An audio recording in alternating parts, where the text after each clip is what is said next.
You've been taught that trust means knowing the outcome, knowing the direction, knowing that everything will work out. But if that were true, why does certainty still feel heavy? Why does having a plan not calm your heart? Why do you still hesitate, standing still, waiting for one more sign? The truth is this: trust is walking without needing the full map. Buddhist teachings have always pointed here. Life is not meant to be solved before it is lived. Peace does not arrive after control. It appears when you move forward without demanding guarantees. Trust is not about seeing the whole path. It is about taking the next step, even when the road fades ahead, even when your mind asks for proof, even when fear whispers, "Not yet." As you listen, your grip begins to loosen. The pressure to understand everything softens, your breath deepens, your body remembers how to move before the mind agrees. You are not given answers, you are given steadiness. This is not blind faith, this is lived trust, the kind that grows through motion, not certainty. You don't need the full map, you only need the courage for one step. Are you ready? Let's begin. Something shifts when the words stop echoing and the silence settles in. The idea lingers, not as a concept, but as a quiet tension in your chest. You feel it in the pause between breaths, in the moment before the next step. The map is gone now. What remains is you, standing where you are, unfinished, uncertain, and still here. And that is where trust actually begins. Most people believe they must become whole before they move forward. They think clarity comes first, action second. They tell themselves they need to heal completely, understand who they are, define their purpose, and remove every doubt before life can truly begin. This belief sounds responsible, it sounds wise, but underneath it hides a subtle fear. The fear of moving while still becoming.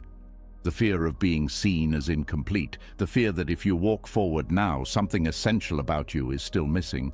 Buddhist teachings gently turn this idea upside down. They do not see incompleteness as a problem to solve. They see it as the natural state of being alive. Nothing living is finished. A tree does not wait to grow until it knows how tall it will be. A river does not demand certainty about the ocean before it flows. Growth happens by moving, not by resolving everything first. Trust, in this sense, is the willingness to be unfinished and still take the next step. It is allowing yourself to walk without a final identity, without a clear label, without a fully healed past. This kind of trust asks you to stop treating your current state as a temporary failure and start seeing it as a valid place to stand. Many people delay their lives because they think they are not ready yet, not confident enough, not healed enough, not wise enough, not strong enough. They keep waiting for a future version of themselves to arrive, someone calmer, clearer, more complete. But that version never appears because it is created through movement, not waiting. You do not become ready and then live. You live and readiness grows quietly alongside you. Buddhism teaches that the self is not a fixed object that needs to be completed. It is a process, a flow, something that changes moment by moment. When you understand this, the pressure to figure yourself out begins to loosen. You no longer need to know exactly who you are to take the next step. You only need to be honest about where you are right now. Being unfinished does not mean being broken. It means being open. It means there is still space for learning, adjusting, and becoming. In fact, the belief that you must finish yourself before you move forward often comes from perfectionism, not wisdom. It is the mind trying to protect you from discomfort by demanding certainty. Trust challenges that instinct.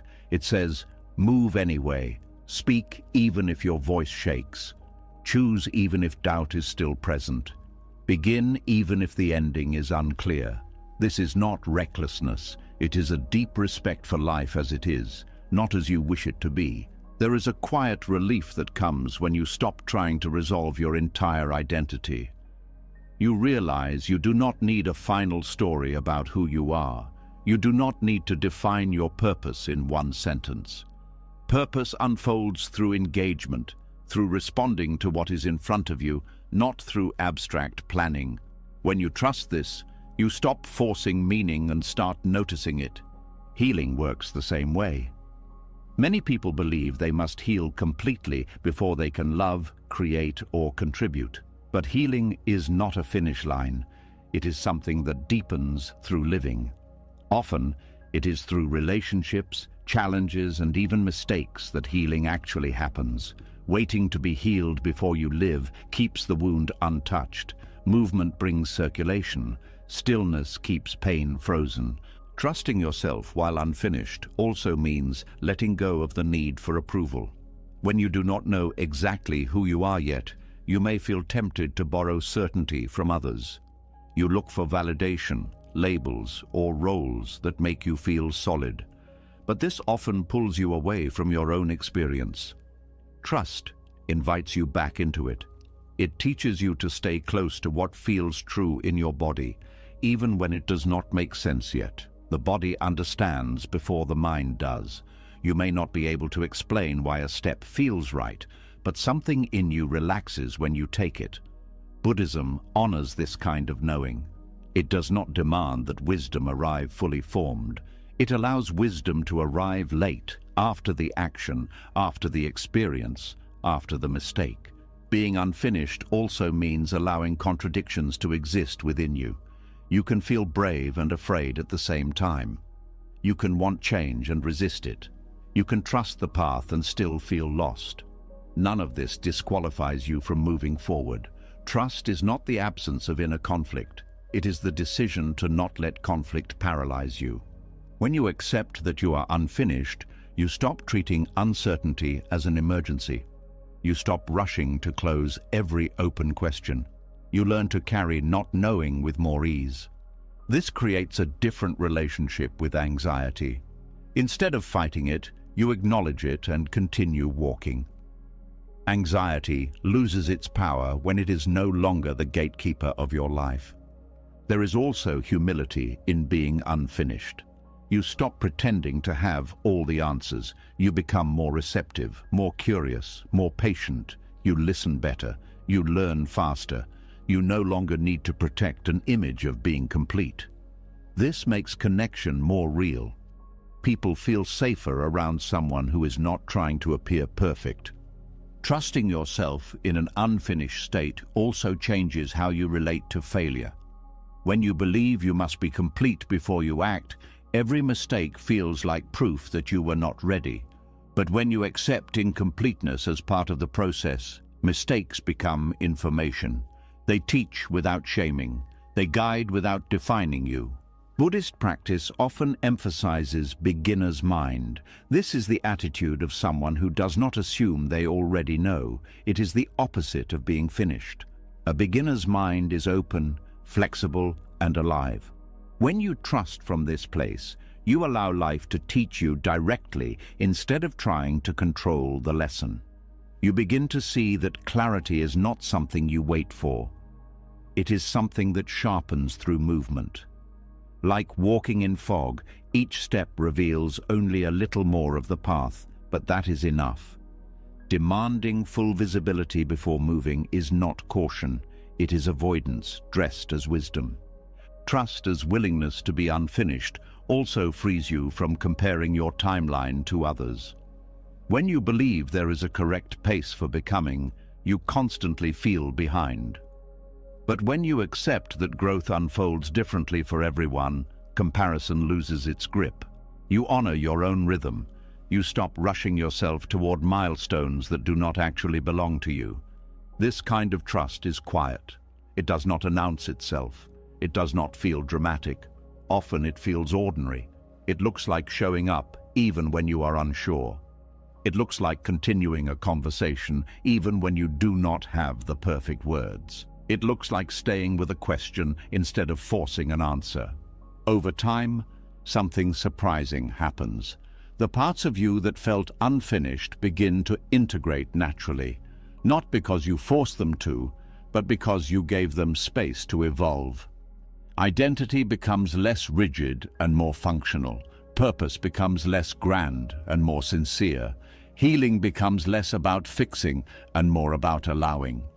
you also begin to trust life itself a little more. Not because you believe it will always be kind, but because you see that you can respond to whatever arises. You do not need to be finished to be capable. You do not need certainty to be steady. You do not need a complete map to take one honest step. This is where trust becomes embodied, not intellectual. It lives in how you stand, how you breathe, how you choose. It is the willingness to stay engaged with life while still unfolding. To say yes to the present moment without demanding that it explain itself first. And as this understanding settles, you realize something important. You were never meant to arrive fully formed. You were meant to keep walking. The walking does not stop once you accept that you are unfinished. In fact, something else appears almost immediately. A quiet fear that rises right after the step is taken. The fear that you might step wrong, that you might choose poorly, that one decision could expose you, undo you, or prove that you never deserved trust in the first place. This is where many people freeze again, not because they doubt the path, but because they fear the cost of misstepping. Most of us were taught that mistakes say something about our worth, that choosing wrongly means being wrong, that failure is not just an event, but a verdict. So even when we start walking, we walk stiffly, carefully, afraid to lean our weight into the step, afraid that if we fall, we will deserve the pain that follows. Buddhist trust moves differently. It does not promise that you will always choose correctly. It offers something more radical: permission to misstep without turning the mistake into a personal crime, permission to be human without self-punishment, permission to learn without self-attack. This permission is not casual. It is deeply disciplined. It requires courage because it goes against one of the strongest habits of the human mind, the habit of judging itself harshly in order to feel safe. We punish ourselves because we believe it will keep us from failing again. But Buddhism sees clearly that this strategy does not create wisdom, it creates fear. In Buddhist psychology, an action is not judged by whether it fits a perfect outcome, but by whether it was performed with awareness.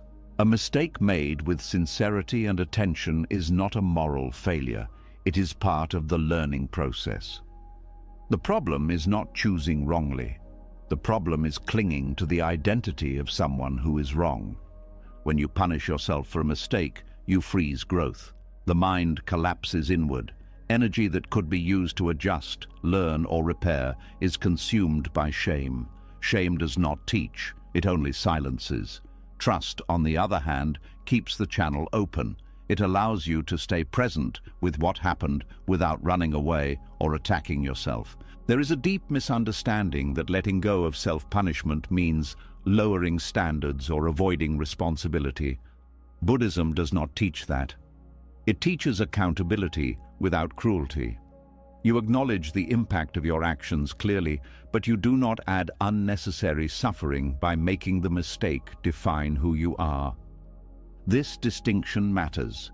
When a child is learning to walk, they fall constantly. If each fall were met with blame or ridicule, the child would stop trying. Growth depends on safety. Not comfort, but safety.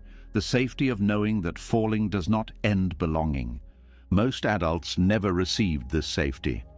Instead, they internalized a harsh voice that steps in immediately after any misstep.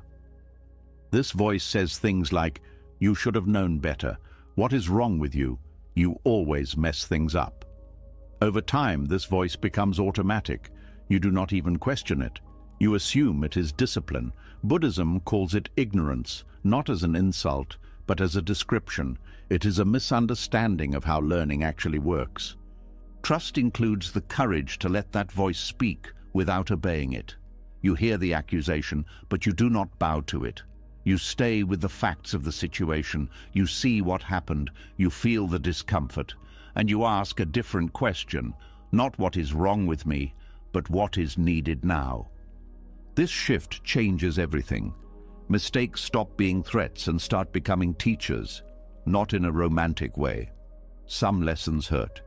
Some consequences are real. trust does not erase pain. It removes the extra layer of suffering that comes from self-rejection. In Buddhism, suffering is often described as pain multiplied by resistance. A mistake creates pain. Self-punishment adds resistance. Trust allows pain to pass through without turning it into a lifelong wound. This also changes how you relate to fear. Many people fear making the wrong choice more than they fear staying stuck. They remain in familiar dissatisfaction because it feels safer than risking regret.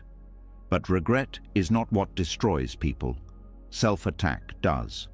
The belief that one wrong step invalidates you is what keeps lives small. When you trust yourself to misstep without punishment, movement becomes possible again. You stop demanding perfect certainty before acting. You understand that wisdom is refined through correction, not avoidance. You take responsibility without collapsing. Buddhist practice often emphasizes compassion, but not just toward others. Self-compassion is not indulgence, it is accuracy. It recognizes that a nervous system under attack cannot learn. A mind flooded with shame cannot see clearly. Compassion steadies the system so insight can arise. This does not mean excusing harmful behavior. It means separating behavior from identity. You can say this action caused harm without saying, "I am a failure." One statement leads to repair. The other leads to withdrawal. When people punish themselves, they often become defensive or numb. They avoid looking at what happened because it hurts too much. Trust allows you to stay present long enough to understand the deeper pattern. You begin to see why you chose what you chose. What fear was operating? What belief was driving you? This understanding is the ground of change. Another subtle effect of self-punishment is that it narrows your future choices. You become cautious, not out of wisdom, but out of fear of yourself. You stop trusting your own judgment because you believe you are dangerous or incompetent. Buddhist trust restores confidence, not by claiming you are always right, but by proving that you can recover. Recovery is the real skill. Anyone can succeed when conditions are perfect. Trust grows when you learn that you can respond to imperfection without abandoning yourself. That you can make repairs, that you can apologize, that you can change direction without self-hatred. This is especially important in relationships. Many people avoid honesty because they fear saying the wrong thing. They stay silent, then resentful, or they speak harshly, then drown in guilt. Trust teaches a middle way. You speak with care, knowing you may still miss the mark, but trusting your ability to listen, adjust, and reconnect.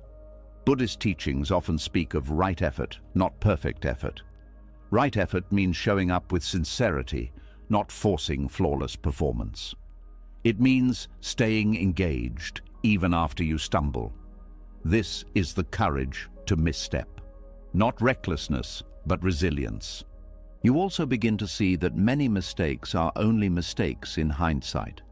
At the moment of choice, you acted with the information and capacity you had. Condemning your past self with your present awareness is unfair. Trust honors the reality of limitation without turning it into condemnation.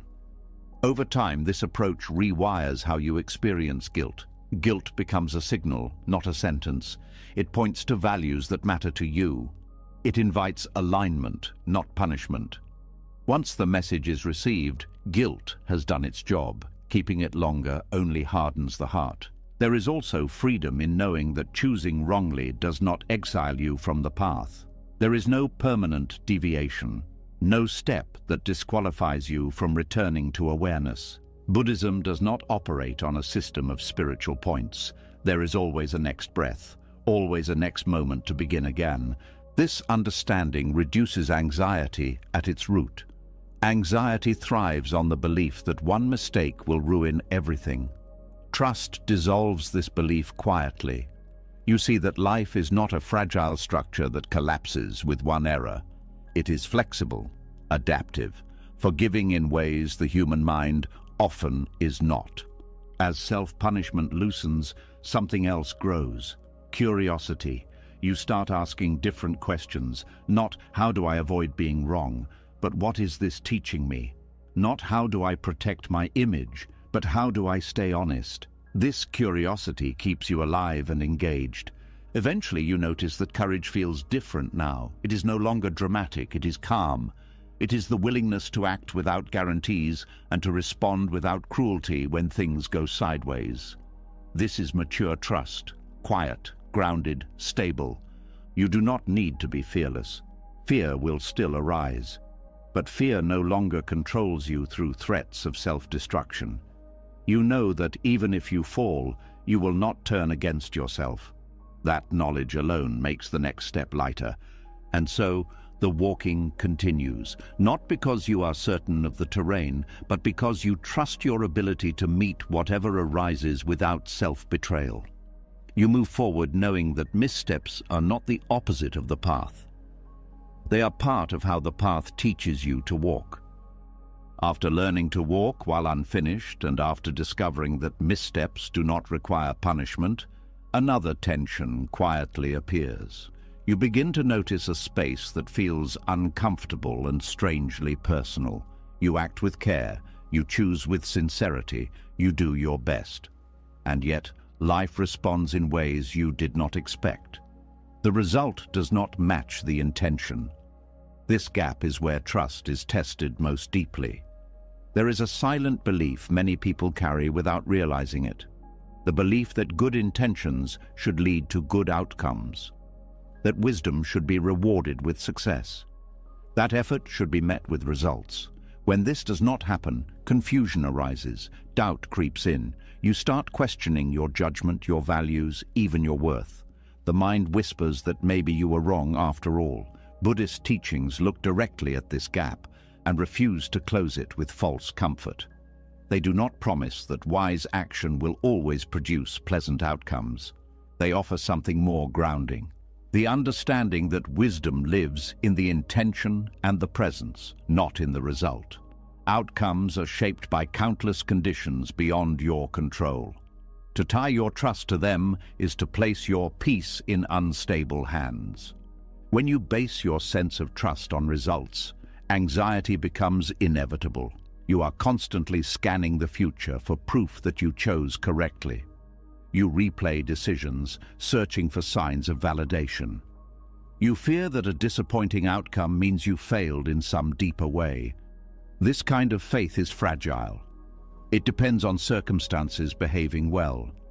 Trusting the gap means releasing this dependence. It means allowing the space between what you intended and what actually happened to exist without rushing to judge it. This does not mean indifference. It means maturity. You recognize that intention is the only part you truly own. Outcome is a shared event between you and the world. Buddhism teaches that all events arise from conditions. Some conditions you influence, many you do not. Weather, timing, other people's choices, unseen consequences, chance. When you forget this, you take outcomes personally. You believe success proves your wisdom and failure disproves it. This creates a constant emotional swing between pride and shame. Letting go of result-based faith steadies you. You begin to measure your actions differently, not by how they turn out, but by how they were held. Were you attentive? Were you honest?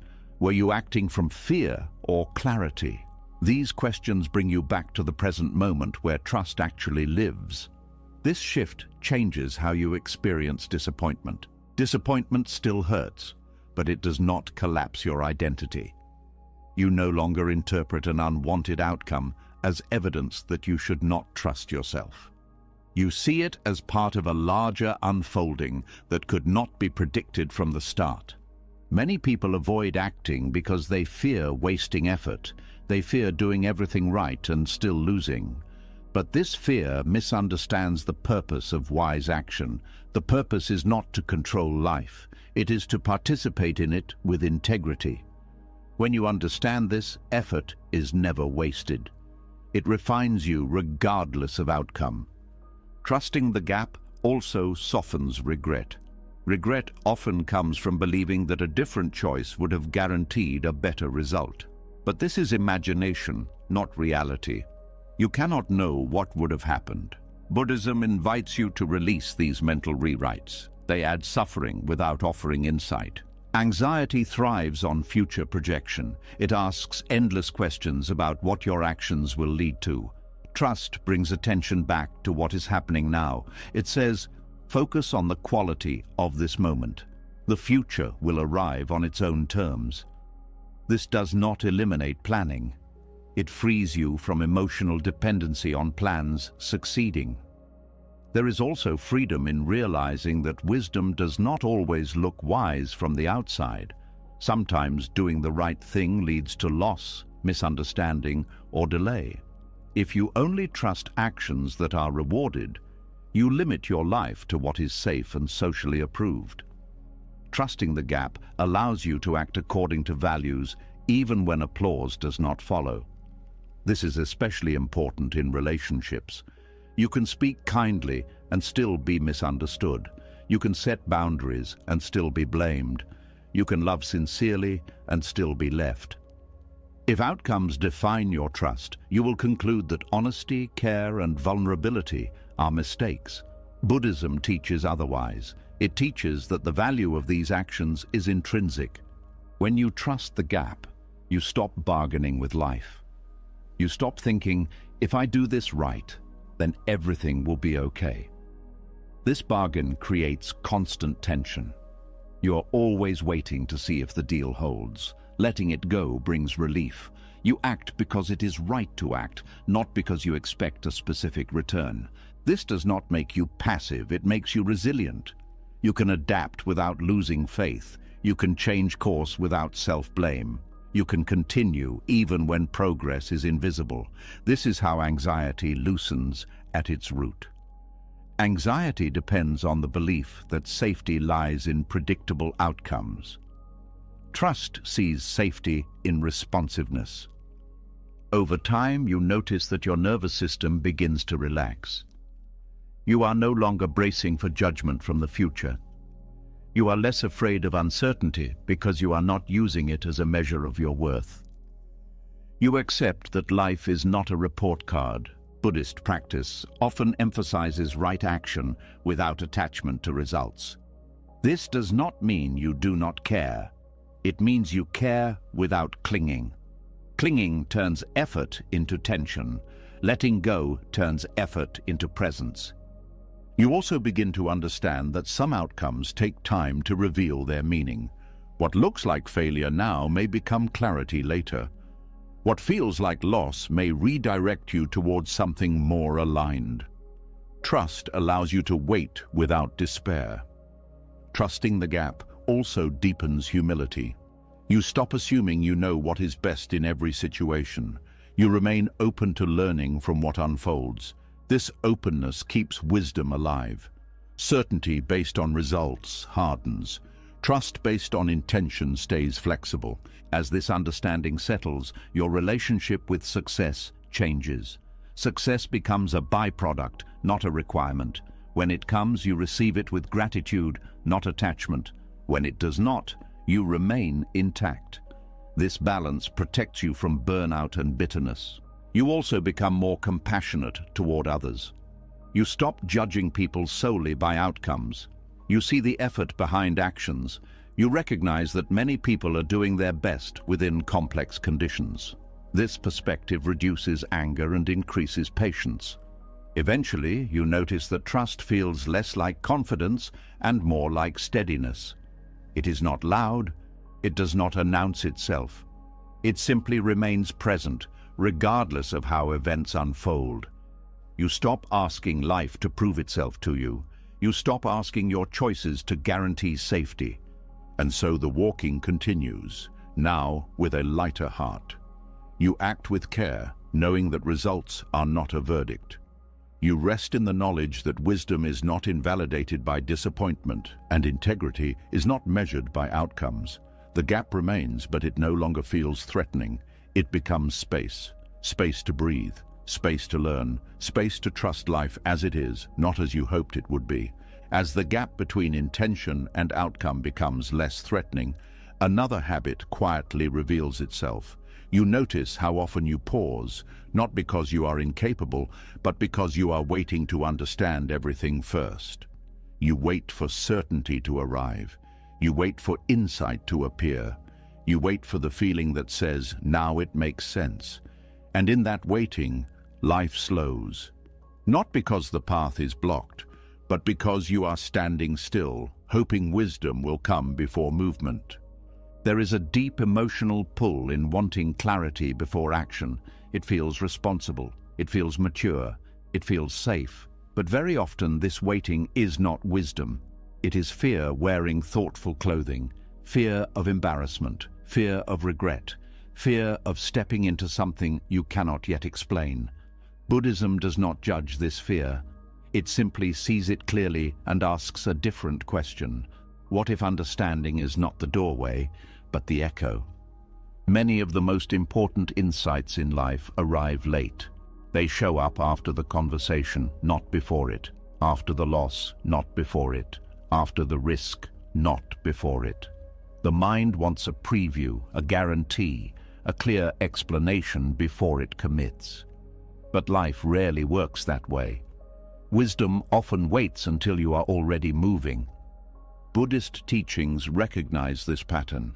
They do not ask you to be reckless. They ask you to be honest about where clarity actually comes from.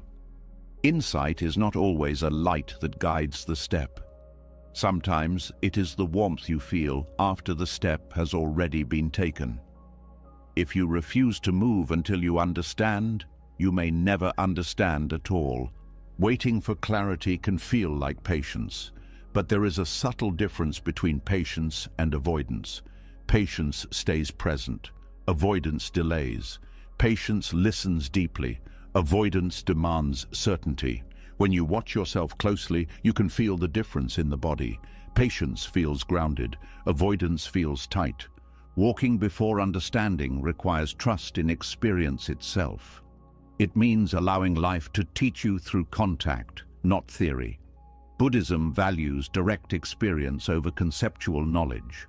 Words can point, but they cannot replace the act of walking. You can read about water endlessly, but until you touch it, it remains an idea. This does not mean thinking is useless. It means thinking has limits. The mind is excellent at analyzing what has already happened. It struggles with what has not yet occurred. When you ask it to predict how a future step will feel, it fills the unknown with fear or fantasy. Neither is reliable.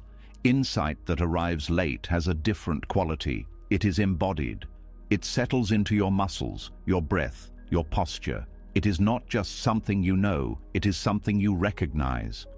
This kind of wisdom cannot be rushed or forced. It emerges when the conditions are right, and one of those conditions is movement.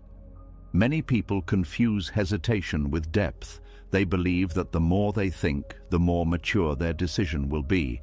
But excessive thinking often leads to paralysis, not wisdom. The mind begins to chase its own tail. Each answer creates a new question. Each possibility opens another branch. Soon, clarity feels further away than when you started. Buddhism encourages a different relationship with not knowing. Not knowing is not treated as a flaw to fix, but as a space to step into. When you walk without understanding, you are not ignoring wisdom. You are allowing it to form in real time. This is especially true when it comes to personal growth. You cannot think your way into becoming someone new. Transformation requires action, new behaviors, new environments, new risks. Insight often follows these changes, not precedes them. You understand who you are becoming only after you begin becoming. Waiting for clarity can also be a way of avoiding responsibility. As long as you do not act, you cannot fail. You cannot be judged. You cannot be disappointed. The price of this safety is stagnation. Buddhism does not shame this tendency. It simply points out the cost. Walking before understanding builds a different kind of confidence. Not confidence in your predictions, but confidence in your capacity to respond. You learn that you do not need to know everything to handle what comes next. This realization is deeply calming. When insight arrives late, it often comes with humility. You see how limited your earlier assumptions were. You realize that the mind could not have grasped what the experience revealed. This humility keeps you open. It prevents rigid beliefs from forming. This approach also changes how you relate to uncertainty. Uncertainty stops being an enemy and becomes a companion. You carry it with you instead of trying to eliminate it. This makes movement lighter. You are no longer dragging the weight of needing to be sure. In Buddhist practice, walking meditation embodies this principle. You take one step, then another. You do not rush ahead mentally. You stay with the movement. Understanding arises from the rhythm, not from analysis. Life itself can be approached this way. Walking before understanding does not mean ignoring intuition. It means listening to it without demanding explanations. Intuition often speaks softly. It offers direction without justification. The mind wants reasons. Trust allows action without them. This can feel uncomfortable at first, especially if you were taught that every decision must be rationalized. But over time, you notice that many of your best choices were made without full clarity. You felt your way forward. Only later did the meaning become clear. When you stop waiting for understanding, you also stop postponing your life. You engage more fully. You learn faster. You adapt more easily. Mistakes become information instead of proof that you should not have moved. This does not mean rushing blindly. It means distinguishing between thoughtful hesitation and fear-based delay. The body often knows which one you are in. Tightness signals fear. Presence signals readiness. As you practice this, you notice a shift in how you experience wisdom.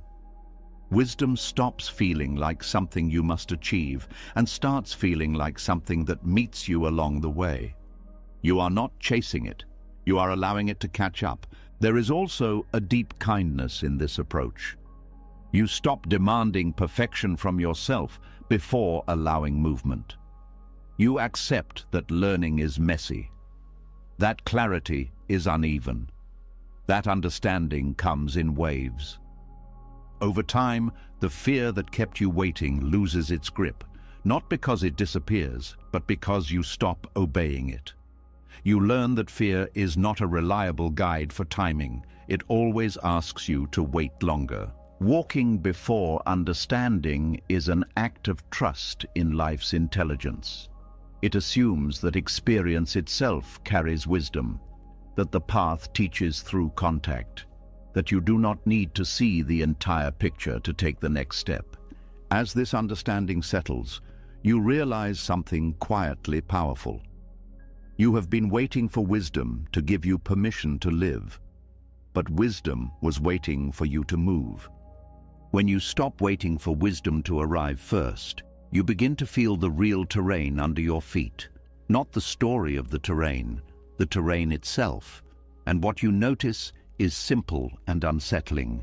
Uncertainty does not disappear just because you are moving. Insight may catch up, but the unknown still surrounds you. The future remains unclaimed. The next turn remains hidden. This is where a deeper lesson begins, because now the question is not how to remove uncertainty, but how to live with it without losing your center. A lot of people treat uncertainty like a problem that must be solved. They speak of it as if it is a temporary storm, and certainty is the clear sky that will return. They believe peace is something you earn when the unknown finally goes away, but life does not operate like that. The unknown is not an exception. It is the basic condition of being alive. Buddhist teachings do not treat uncertainty as an enemy. They treat it as reality. And trust, in this view, is not confidence about what will happen. It is a relationship with what you cannot know. It is learning how to stand close to the unknown without demanding it become familiar. This is where most people misunderstand trust. They think trust means feeling sure, feeling safe, feeling guaranteed. But if trust depends on certainty, then trust is weak, because certainty is rare. Most of the time, life gives partial information. It gives hints, not guarantees. It gives seasons, not schedules. So if your peace depends on certainty, you will live in constant tension. Trust as a relationship with uncertainty means you stop trying to control what cannot be controlled, and you start developing the ability to stay present inside what is unclear. This is not passive, it is active intimacy. It is the willingness to meet the unknown directly rather than turning away from it. Intimacy with the unknown sounds poetic, but it is practical. It means you stop treating uncertainty as a sign that something is wrong. You stop interpreting the lack of clarity as a personal failure. You begin to see that uncertainty is not blocking your life, it is shaping it. A relationship is built through repeated contact. Trust with uncertainty grows the same way. You do not wake up one day and become fearless. You practice staying. You practice breathing when you want to escape. You practice taking the next step even when your mind complains. Over time, your nervous system learns something important. The unknown is uncomfortable, but it is not lethal. This changes anxiety in a deep way. Anxiety often comes from treating uncertainty as danger.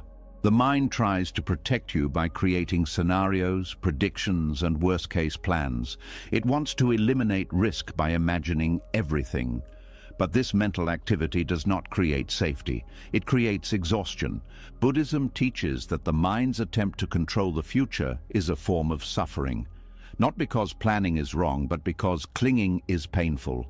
Planning can be useful. Clinging to the plan is what creates fear. The plan becomes a lifeboat you refuse to let go of, even when it is pulling you under. Trust as intimacy with uncertainty means you stop gripping the lifeboat so tightly. You still act, you still choose, you still prepare. But you accept that life may rearrange your plans. You stop taking that rearrangement as betrayal. One reason uncertainty feels unbearable is because of the stories we attach to it. The mind says, if I don't know what's next, I will suffer. If I don't control this, I will be abandoned. If I can't predict it, I will be humiliated. These stories turn uncertainty into a threat. Buddhist practice helps you separate uncertainty from the story about it. Uncertainty is simply not knowing. The story is what makes it scary. When you learn to stay with not knowing without adding the story, the fear begins to soften. You still don't know, but you are not panicking about it. This is why mindfulness is central in Buddhism. Mindfulness is not just being calm, it is the practice of seeing clearly what is happening right now without piling extra interpretation on top. When you are mindful, uncertainty becomes a fact, not a monster. There is also a hidden gift inside uncertainty. It keeps life open. If everything were certain, there would be no growth, no surprise, no possibility. Uncertainty is what allows new outcomes to appear. It is what allows change. It is what allows healing to take forms you could not plan. Most people say they want change, but they fear uncertainty. The truth is, you cannot separate the two. Change and uncertainty arrive together. If you demand certainty, you demand stagnation. Trust means being willing to pay the price of openness. A relationship with uncertainty also changes how you experience control. Many people think control brings peace, but too much control creates rigidity. It makes you fragile. When something unexpected happens, you break. Trust makes you flexible. It teaches you to bend, to adjust, to respond. Flexibility is stronger than control. This is why Buddhist teachings emphasize impermanence. Everything changes, not as a threat, but as a truth. When you accept impermanence, you stop trying to freeze life in place. You stop trying to hold people, situations, and feelings as if they should stay the same. You allow change without collapsing. Trust becomes the ability to remain steady while things shift. It does not mean you like the shift. It means you can stay present with it. You can grieve without being destroyed. You can face uncertainty without abandoning yourself. There is a difference between uncertainty and insecurity. Uncertainty is about not knowing the future. Insecurity is about not trusting your ability to meet it. Buddhism helps build security inside uncertainty by strengthening your inner refuge. Inner refuge does not mean hiding from the world. It means having practices that bring you back to center. The breath, awareness, compassion, wise reflection. These are not abstract ideas. They are skills you cultivate. When uncertainty rises, you return to these skills instead of spiraling into panic. Another part of intimacy with uncertainty is letting yourself feel what you usually avoid. Many people try to think their way out of uncertainty, but uncertainty is felt in the body. It shows up as tightness, restlessness, pressure. Trust involves staying with these sensations without immediately trying to fix them. This is not easy. The body wants relief. The mind wants answers. But each time you stay, even briefly, you teach yourself that you can survive discomfort. This is how courage is built. Not through dramatic moments, but through small acts of staying. Trust also means accepting that you cannot control how others respond. You can act with integrity, but you cannot control reactions. If you demand certainty in relationships, you will become controlling, anxious, or withdrawn. Intimacy with uncertainty allows you to love without clinging, to communicate without forcing outcomes, to care without trying to manage every response. This does not make you naive. It makes you mature. You stop confusing love with control. You stop confusing safety with certainty. You start seeing that real connection requires openness, and openness includes risk. Buddhist trust is often described as confidence in the path, not in the outcome. The path is practice, awareness, returning, beginning again. This confidence is steady because it does not depend on life behaving predictably. It depends on your willingness to meet life as it is. A key part of this is letting go of the demand for reassurance. Reassurance is a temporary relief that often strengthens anxiety in the long run. Each time you need reassurance, you tell your nervous system that uncertainty is dangerous. Trust teaches you to tolerate uncertainty long enough for the nervous system to settle on its own. This is where intimacy grows, not in the absence of fear, but in staying close to fear without letting it rule you. You also begin to see that the unknown is not just out there, it is inside you too. You do not fully know who you will become. You do not fully know how you will change.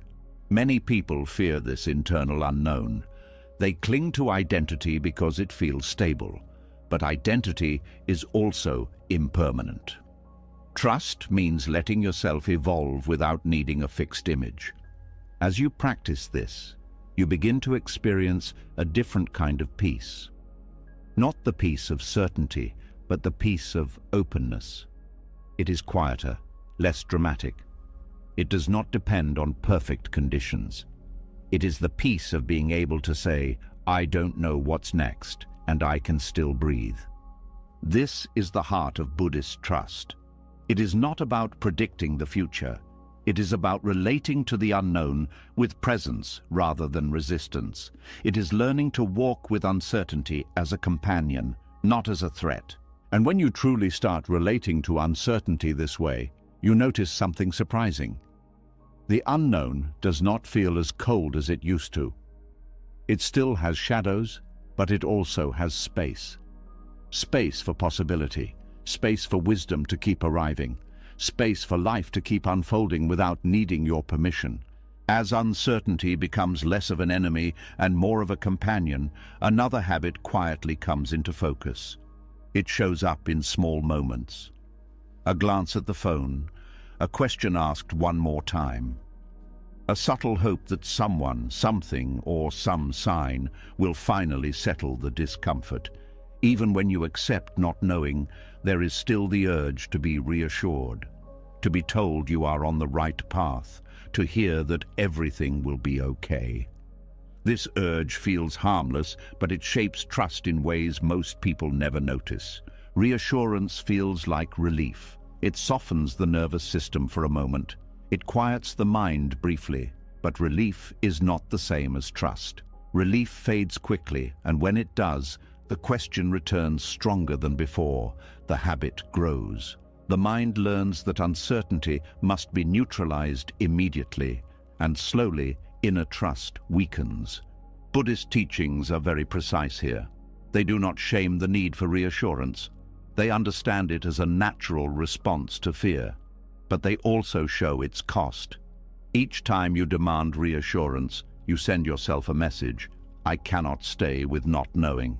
I need something outside me to stabilize this moment. Over time, this belief becomes automatic. Trust deepens when you stop demanding answers before you are ready to receive them. This does not mean you never ask questions. It means you notice when questions are asked not from curiosity, but from panic. Panic questions are not seeking truth. They are seeking escape. The discipline of not demanding reassurance is subtle. It does not look heroic. Often it looks like sitting quietly with discomfort, like allowing the body to feel unsettled without rushing to soothe it, like letting a question remain open longer than feels comfortable. This is a discipline because it goes against the mind's instinct to resolve tension immediately. Unanswered questions feel threatening because the mind believes they mean danger. But most unanswered questions are simply unresolved experiences. They do not require immediate closure. Buddhism teaches that clarity ripens in its own time. When you force it early, you often get false certainty, not wisdom. Reassurance seeking can take many forms: asking others for validation, replaying decisions to look for confirmation, searching for signs, patterns, or guarantees. Even excessive planning can be a form of reassurance seeking when it is driven by fear rather than practicality. All of these behaviors share the same root: discomfort with uncertainty. The problem is not the question itself. The problem is the demand that the question must be answered now in order for you to feel safe. This demand creates dependency. You begin to outsource your stability to external sources. When they are not available, anxiety spikes.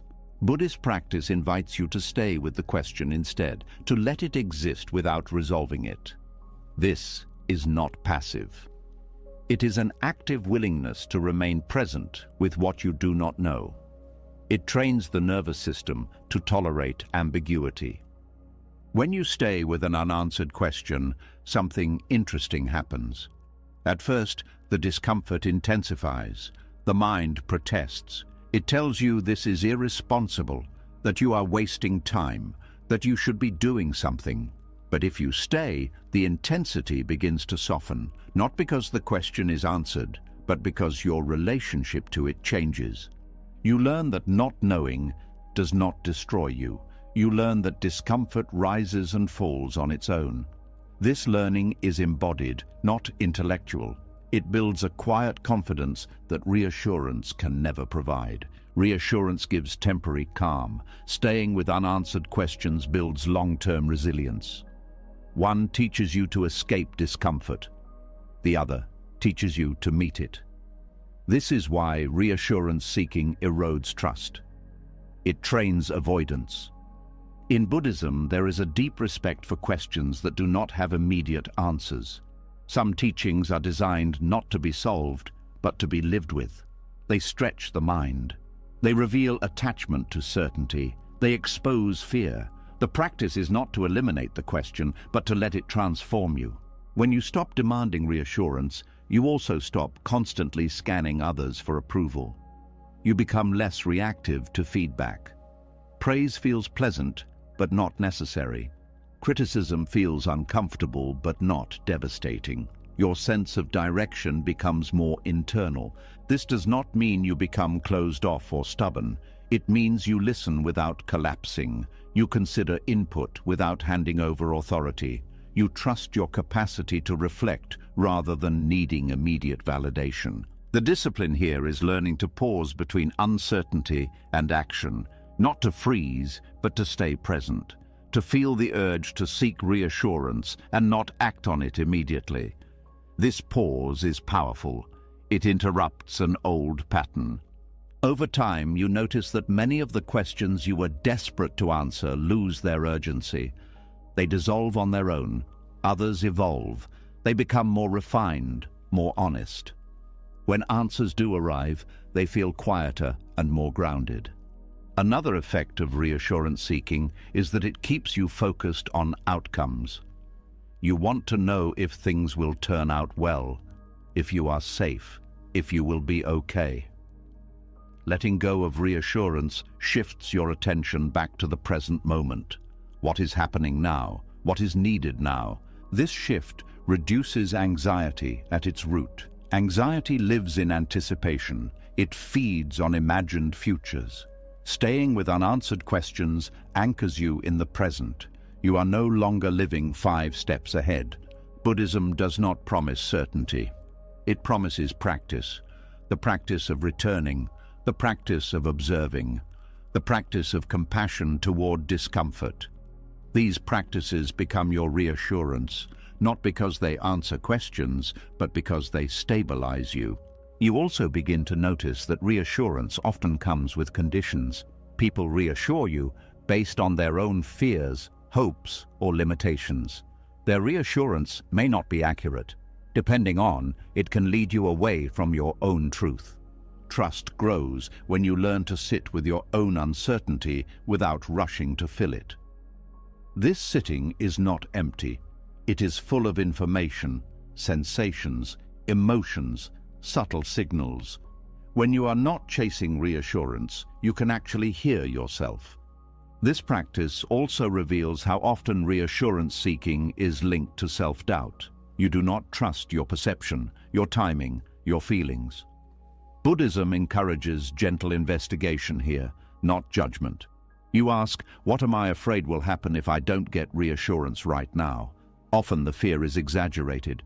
Staying with unanswered questions also deepens patience. You stop needing immediate resolution. You allow life to unfold at its own pace. This patience is not passive waiting. It is active presence. There is strength in saying, I don't know yet, and letting that be true. This strength is quiet. It does not impress others, but it steadies you. It gives you room to respond wisely instead of reactively. As you practice this discipline, you begin to experience a different kind of trust. Not trust that everything will be okay, but trust that you can stay with whatever is not okay yet. This trust is durable. It does not depend on answers arriving on schedule. Eventually, you notice that reassurance loses its grip. You still appreciate it when it comes, but you no longer chase it. You no longer need it to move forward. Questions remain, but they no longer feel like emergencies. And from this place, something opens. A deeper listening, a steadier presence, a trust that does not demand proof. You are no longer asking life to calm you down before you live. You are living and letting calm arise on its own terms. As the need for reassurance loosens, another impulse becomes easier to notice. It arrives quietly, often disguised as logic or self-care. The urge to leave, to distract, to fix the situation quickly, to mentally plan an exit before anything has actually gone wrong. You may not even stand up or walk away, but inside you are already gone. Trust deepens when this habit is seen clearly, because sometimes trust does not mean changing what you feel or where you are. Sometimes trust means staying. There is a common belief that discomfort is a signal to escape. That if something feels heavy, tense, or confusing, the wise response is to remove yourself from it as fast as possible. This belief is deeply conditioned. From a young age, we learn to associate safety with relief.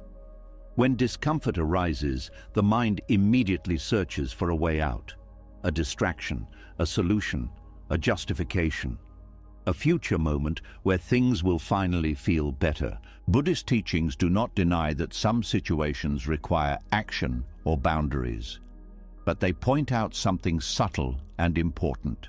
Much of our suffering does not come from the discomfort itself. It comes from the constant inner movement away from it. The refusal to stay with what is here without narrating an escape. Staying does not mean enduring harm or ignoring wisdom. It means recognizing when the impulse to leave is driven by fear rather than clarity. It means noticing how quickly the mind starts telling stories about how this moment should not be happening, how it must be fixed, how you cannot handle it. These stories create more pain than the original sensation ever did. Trust, in this context, is the willingness to remain present inside discomfort without immediately trying to change it. This is one of the most challenging practices because it goes against the mind's survival training. The mind equates discomfort with danger. Staying feels risky. It feels exposed. It feels like something bad might happen if you do not act.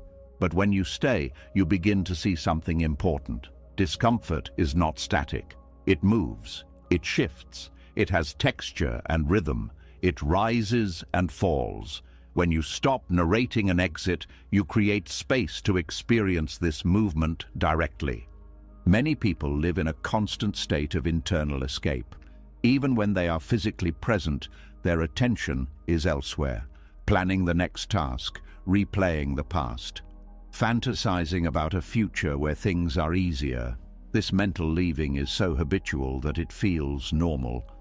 But it comes at a cost. You are never fully here. Buddhism teaches that presence is not about forcing yourself to feel calm. It is about allowing what is already here to be known. Staying does not require liking the experience. It requires honesty. You acknowledge discomfort without adding commentary about how long it should last or what it means about you. When you stay, you stop feeding the cycle of avoidance. Avoidance teaches the nervous system that discomfort is unbearable. Staying teaches it that discomfort is survivable. This learning does not happen through thinking. It happens through direct experience. At first, staying can feel overwhelming. The body may tighten, the breath may become shallow, the urge to escape may intensify. This is normal. You are interrupting a long-standing habit. The key is not to stay perfectly, but to stay gently. Even a few seconds of presence is enough to begin rewiring the pattern. Trust here is not dramatic. It does not feel like courage in the way movies portray it. It feels quiet, ordinary, sometimes boring. You sit, you breathe, you notice, you do not run. This simplicity is powerful because it removes fuel from fear. Another layer of this practice is staying without narrating an exit. The mind loves to create a story that leads away from the present. It says, "Once this is over, then I will be okay." Or, "I just need to get through this." Or, "I should not be feeling this way." These narratives subtly pull you out of the moment.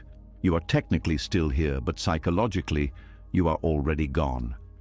Trust asks you to drop the story, not to replace it with a positive one, but to rest in direct experience. What does the discomfort actually feel like right now? Not what does it mean, not how long will it last. Just what is it, moment to moment. This practice reveals that much of what we fear is the anticipation, not the experience itself.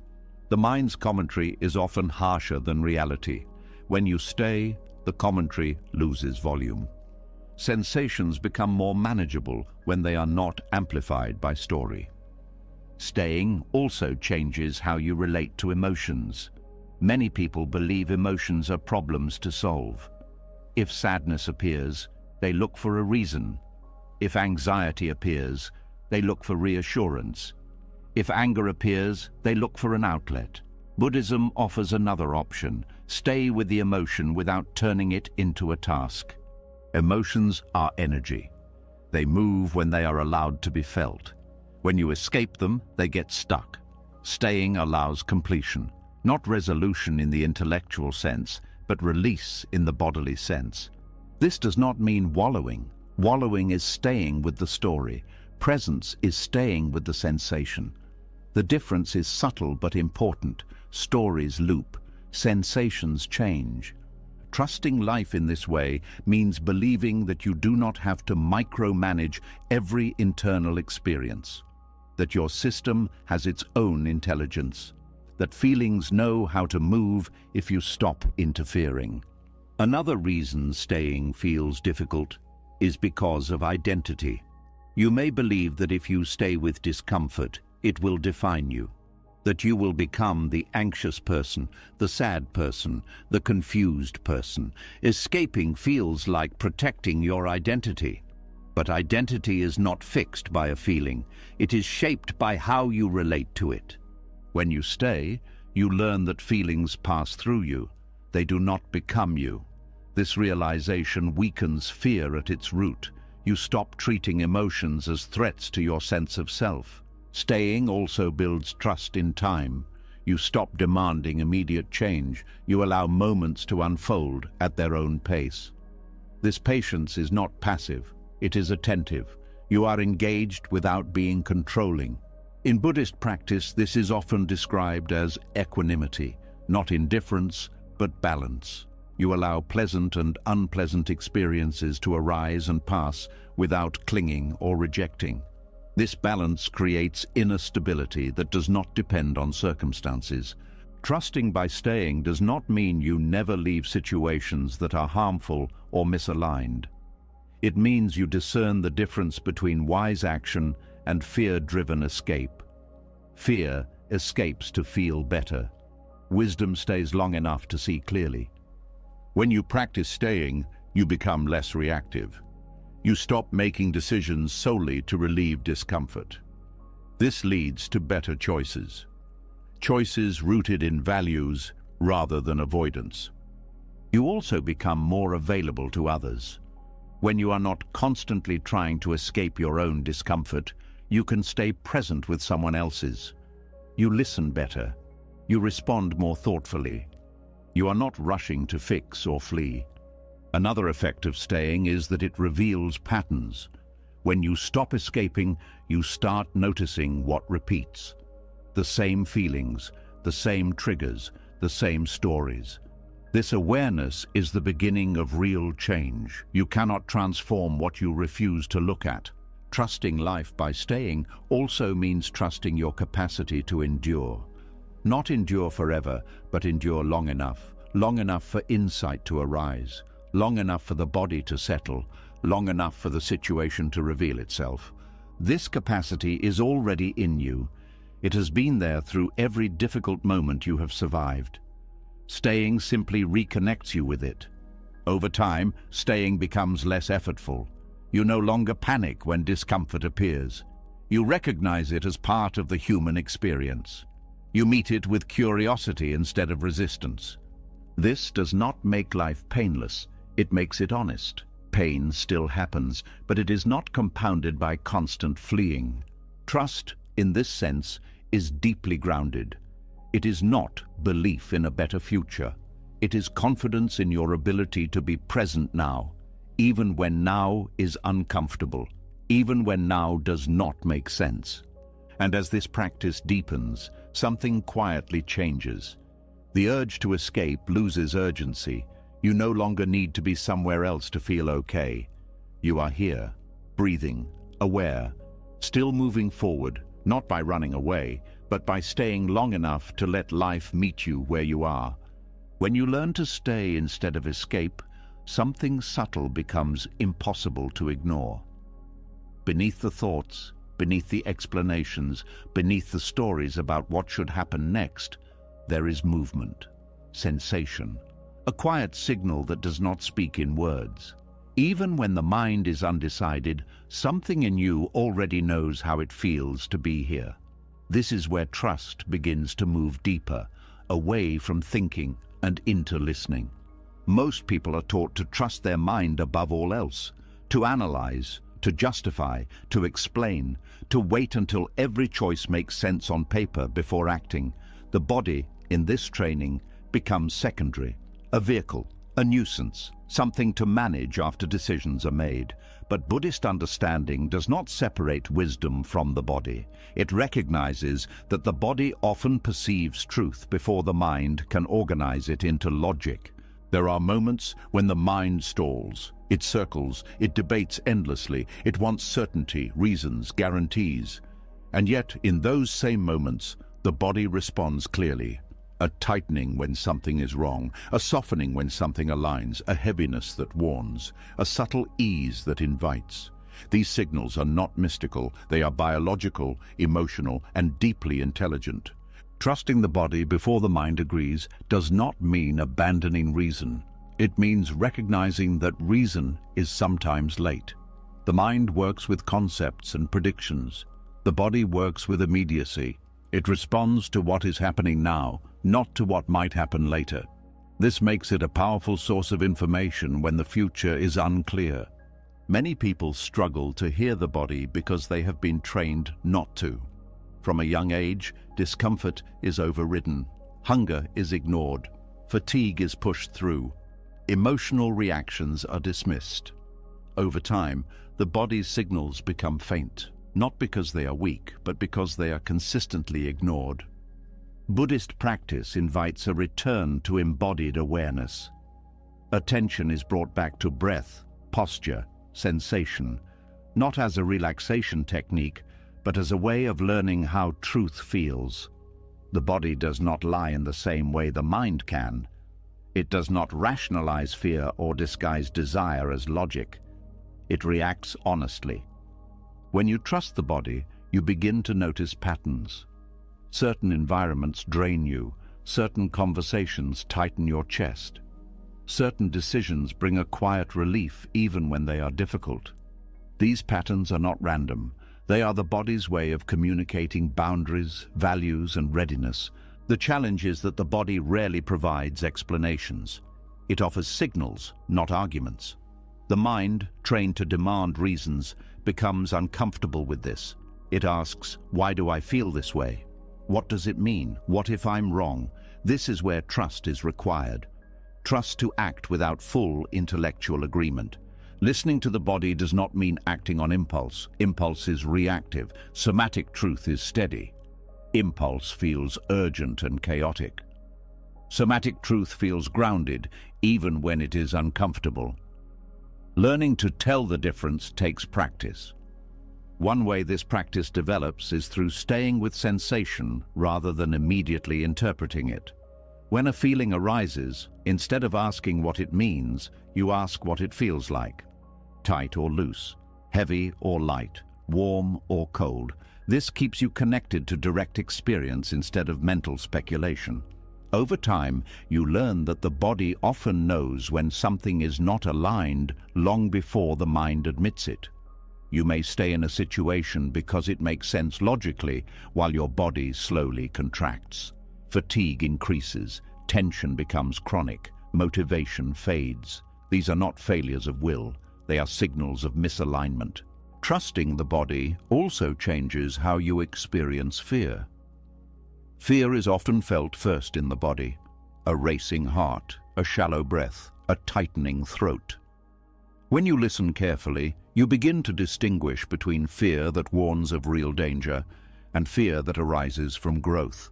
They feel different. One is sharp and panicked. The other is nervous but alive.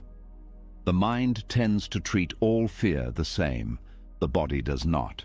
Trusting the body helps you move forward even when fear is present, because you can feel whether the fear is telling you to stop or simply to be careful. This is especially important when facing change. The mind resists change because it threatens familiarity. The body may respond with a mix of fear and excitement. If you wait for the mind to feel comfortable, you may wait forever. Growth often feels uncomfortable at first. The body senses the vitality in it even when the mind resists. Buddhist teachings emphasize mindfulness of the body for this reason. The body anchors awareness in the present. It prevents the mind from drifting too far into fear-based projections. When you attend to the body, you are reminded that you are here, breathing, alive. This steadiness allows intuition to emerge. Trusting the body also helps regulate emotion.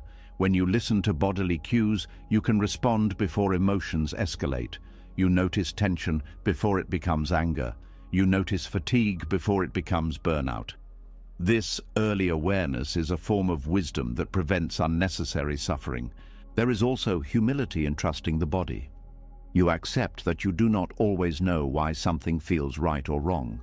You allow yourself to be guided by experience rather than control. This humility keeps you flexible. You adjust when new information appears. Many people fear trusting the body because they worry it will lead them astray. But ignoring the body often leads to greater confusion. When you override bodily signals repeatedly, the mind becomes disconnected from reality. Decisions become abstract. Life feels mechanical. Reconnecting with the body restores a sense of aliveness. You feel more present, more responsive, more engaged. This engagement builds trust because you are no longer making choices from a detached place. Trusting the body also deepens self-respect. You stop forcing yourself into situations that feel wrong just to meet expectations. You honor limits. You listen to fatigue. You rest without guilt. This respect creates internal safety. Internal safety is essential for trust. When the body feels ignored or abused, it remains in a state of vigilance. When it feels listened to, it relaxes. Relaxation does not mean laziness, it means readiness. The body also holds memory. Past experiences are stored somatically. Sometimes a reaction does not make sense intellectually, but the body remembers something the mind has forgotten. Trusting the body allows these memories to inform your choices without needing full narrative recall. This does not mean every bodily reaction is accurate. Trauma can distort signals. Conditioning can confuse sensation. This is why Buddhist practice emphasizes gentle awareness rather than blind obedience. You listen, you observe, you reflect. You do not rush. Over time, the dialogue between body and mind becomes more balanced. The mind stops dominating. The body stops being ignored. Decisions become more integrated. You feel them as much as you think them. Trusting the body before the mind agrees also changes how you experience uncertainty. When you do not know what will happen, you return to what is happening now. Sensation, breath, ground. This anchors you. You are no longer lost in speculation. This practice also supports staying instead of escaping. When discomfort arises, you check in with the body. Can I stay with this sensation? Is it tolerable? Is it informative? Often the body says yes, even when the mind says no. As you continue walking this path, trust becomes less about belief and more about attunement. You are attuned to yourself, to your environment, to the moment. You respond rather than react. This does not make life predictable, it makes it navigable. You may not know where the path leads, but you know how to listen as you walk. Eventually you realize something quietly profound. The body has been guiding you all along, not loudly, not forcefully, patiently. Trusting it now is not learning something new, it is remembering something you once knew instinctively. And so you continue. Not because everything makes sense, but because something in you feels steady enough to move. The mind may catch up later. For now, the body knows how to take the next step. As the body begins to guide you more honestly than thought, another quiet shift happens. You notice that trust no longer feels like an idea you hold in your head. It feels lived, felt, tested through movement and response. And this raises a deeper question that many people have never been taught to ask. If trust is working without explanations, without guarantees, without full understanding, then what does it actually rest on? Not belief, not doctrine, not promises, something else. Most people assume faith requires belief, a system, a story about how things work, a structure that explains suffering, rewards goodness, and guarantees meaning. When those beliefs are shaken, faith collapses. This is why so many people feel lost when old explanations stop working. Their trust was attached to ideas, not experience. Buddhist trust is different. It does not ask you to believe anything before you begin. It does not demand loyalty to a doctrine or agreement with a worldview. It asks for something far more challenging: direct contact with experience exactly as it is. This is faith without belief, not blind acceptance, not rejection either, just attention, just willingness to see what happens when you stay present. Buddhism does not say trust this teaching because it is true. It says test it, see for yourself. If it reduces suffering, continue. If it does not, let it go. This approach is unsettling for people who want certainty. Belief systems provide comfort because they promise meaning in advance. They tell you what things mean before you encounter them. Buddhist trust refuses this shortcut. Meaning is not delivered ahead of time. It emerges through engagement. Faith without belief means you do not need to convince yourself that everything happens for a reason. You do not need to believe life is fair. You do not need to promise yourself that pain will be rewarded. You only need to stay present enough to respond wisely to what is happening now. This is deeply freeing, but also deeply confronting.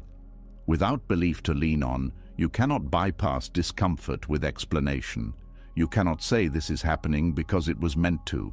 You cannot hide behind ideology. You meet reality directly. Many people fear this kind of trust because they associate it with emptiness. They worry that without belief, life will feel meaningless. Buddhism offers a different view. Meaning is not something you impose on life. It is something you discover through attention. When you stop believing in fixed explanations, curiosity returns. You stop assuming you already know what an experience means. You observe, you listen, you notice patterns. Insight becomes something you earn through presence, not something you inherit through belief. Faith without belief also protects you from disappointment. Belief systems often collapse when life does not match their promises. People feel betrayed by existence itself. Buddhist trust avoids this trap because it makes no promises. It does not say things will turn out well. It says pay attention. Paying attention builds a different kind of confidence. You trust not because you expect life to behave in a certain way, but because you trust your capacity to respond. You trust awareness itself. This kind of trust is resilient. It survives loss, confusion, and injustice because it does not depend on them making sense. It does not require explanations to remain intact. It remains grounded in what is actually happening. Buddhist practice emphasizes this again and again. Do not cling to views. Do not turn teachings into rigid beliefs. Use them as tools. When a tool no longer helps, set it down. This flexibility prevents ideology from becoming a prison. Ideology often divides the world into right and wrong, true and false, saved and lost. Faith without belief does not operate this way. It focuses on suffering and its reduction. It asks simple questions. Does this action create harm? Does this thought increase suffering? Does this response bring clarity or confusion? These questions are practical. They do not require belief. They require honesty. Trust beyond ideology also allows doubt to exist without panic. Doubt is not treated as a failure of faith. It is treated as a natural part of inquiry. When you are not forced to believe, doubt becomes curiosity instead of threat. This changes your relationship with uncertainty even further. You no longer need to resolve uncertainty by adopting beliefs. You let uncertainty remain open. You investigate it through experience. Direct experience is central here. Buddhism does not ask you to trust ideas about the body. It asks you to notice breath. It does not ask you to believe theories about suffering. It asks you to notice how craving feels. This keeps trust grounded. When trust is grounded in experience, it adapts. What you learn at one stage may not apply at another. This is not failure, it is responsiveness. You adjust as conditions change. Faith without belief also reduces conflict. When you are not attached to being right, you listen more. You do not need to defend a worldview. You are interested in understanding suffering, not winning arguments. This approach also removes spiritual pressure. You do not need to feel a certain way. You do not need to maintain faith during hardship. You simply continue practicing awareness. Even doubt becomes part of the path. Many people secretly fear that without belief they will lose motivation, that they will drift. Buddhism addresses this by anchoring practice in suffering and compassion. You continue not because of promises, but because attention reduces suffering. This is motivation rooted in reality. Trust without belief also allows grief to exist without explanation. You do not rush to make sense of loss. You stay with the pain. You allow it. This honesty deepens compassion for yourself and others. This kind of trust also resists manipulation. When trust is tied to belief, it can be exploited. People can use promises and fear to control behavior. Trust grounded in experience is harder to hijack. It belongs to you. As this understanding deepens, you notice that trust feels quieter, less dramatic, less emotional. It does not rely on hope or despair. It is steady. It shows up in small choices, in attention, in restraint, in care. You stop asking, "What should I believe?" and start asking, "What is actually happening?" This question keeps you grounded. Faith without belief does not mean rejecting meaning. It means allowing meaning to emerge naturally. Meaning is found in how you respond to suffering, not in explanations about why suffering exists. Over time, this approach creates deep humility. You accept that you do not have the final answer. You stop searching for ultimate explanations. You focus on living wisely within uncertainty. This humility is not weakness, it is strength. It keeps the heart open. It prevents rigidity. It allows learning to continue. Trust beyond ideology also brings relief. You no longer need to carry a worldview on your back. You travel lighter. You meet each moment fresh. You still value teachings. You still learn from tradition. But you do not turn them into beliefs that override your experience. Experience remains primary. As you continue walking, you realize something quietly powerful.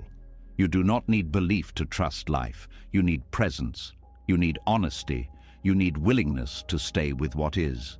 This trust does not shout. It does not promise. It simply remains. And in remaining, it reveals something belief never could. That faith is not about what you think is true. It is about how you meet what is happening now.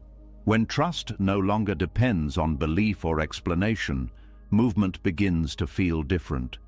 You stop waiting for life to confirm itself through ideas.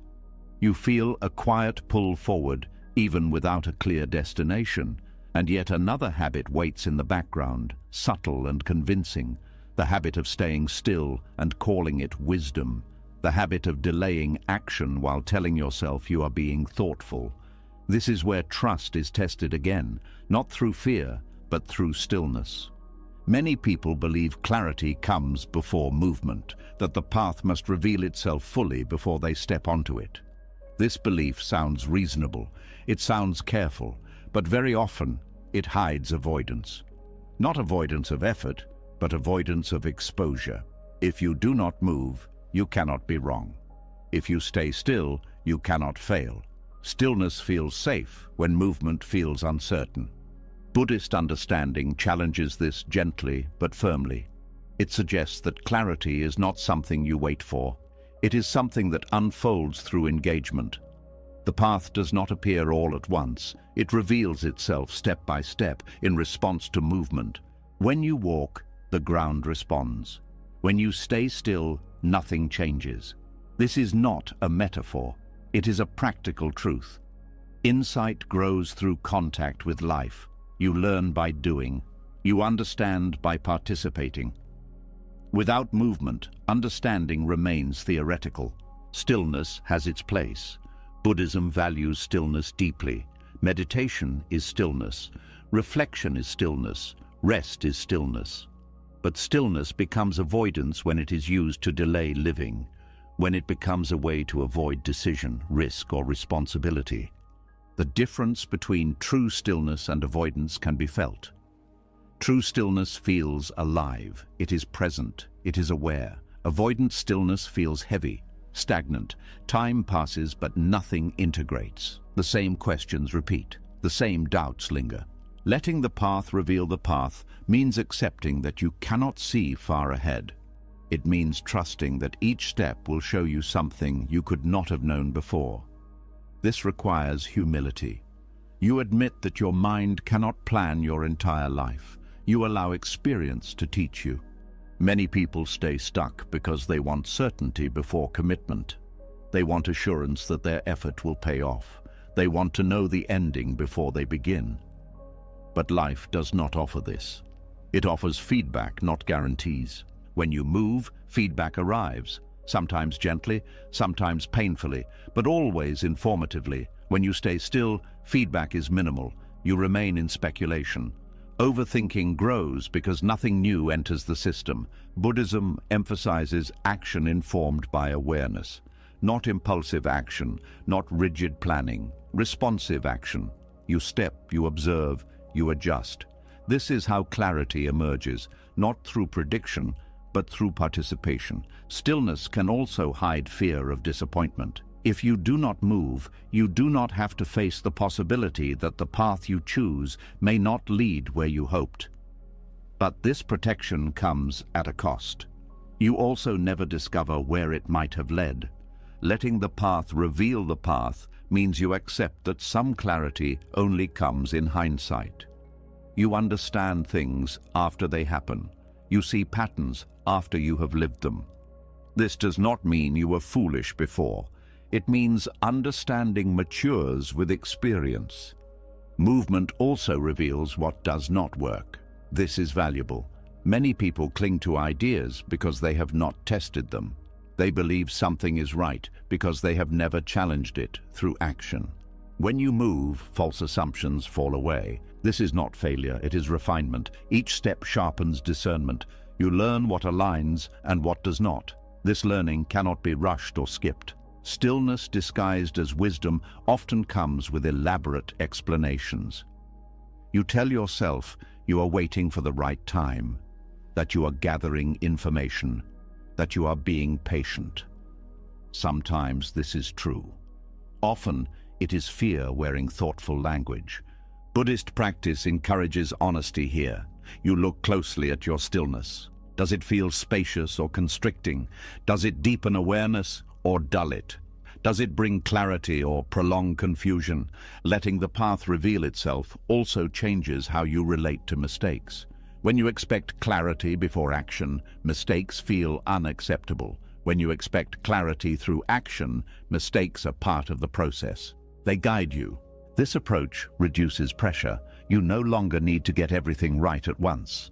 You only need to stay responsive. You adjust as you go. This flexibility builds trust. Movement also builds confidence in a grounded way. Not confidence that you are right, but confidence that you can learn. You trust your ability to course correct. This is more durable than certainty.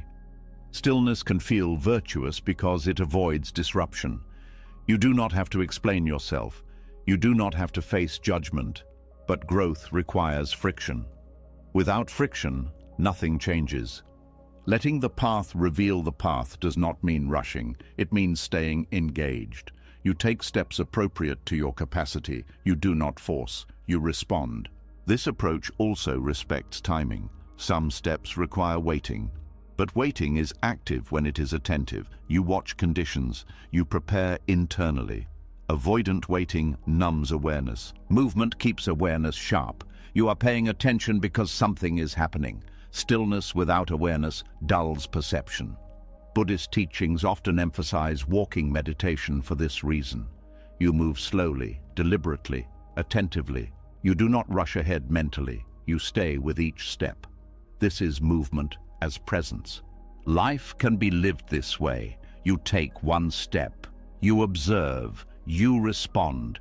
You do not demand the full picture. Letting the path reveal itself also helps dissolve the fantasy of the perfect path. There is no flawless route. Every path includes detours, pauses, and recalibration. Trust accepts this.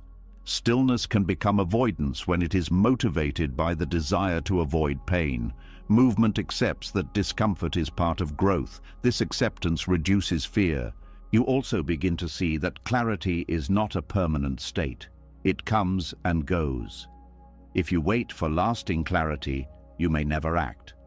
Letting the path reveal the path means acting even when clarity is partial. This does not make you reckless. It makes you realistic. You stop asking life to meet impossible conditions. Movement also reveals values. You learn what matters by noticing where you invest energy. Stillness keeps values abstract. When you move, you encounter others. You receive feedback. You are shaped by relationship. This interaction refines wisdom. Stillness can isolate. Movement connects. Even when movement leads to solitude, it is chosen rather than imposed. Letting the path reveal the path also deepens trust in process. You stop needing constant confirmation. You trust the unfolding. Over time, you notice that clarity often arrives quietly, not as a sudden realization, but as a settled understanding. It feels earned, integrated. This understanding could not have arrived through thinking alone. It required living. Trust matures here. It is no longer about belief, reassurance, or certainty. It is about participation. You trust because you are engaged. And as this engagement continues, you realize something important. Stillness is no longer a hiding place. Movement is no longer a threat. You move when it is time. You rest when it is time. Both are guided by presence, not fear.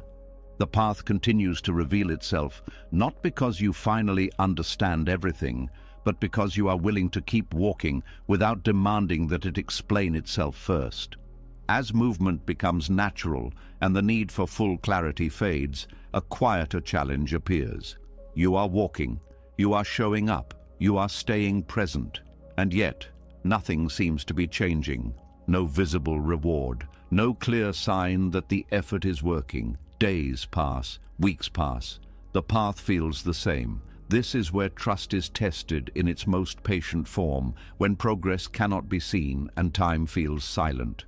Most people are taught to trust what they can measure.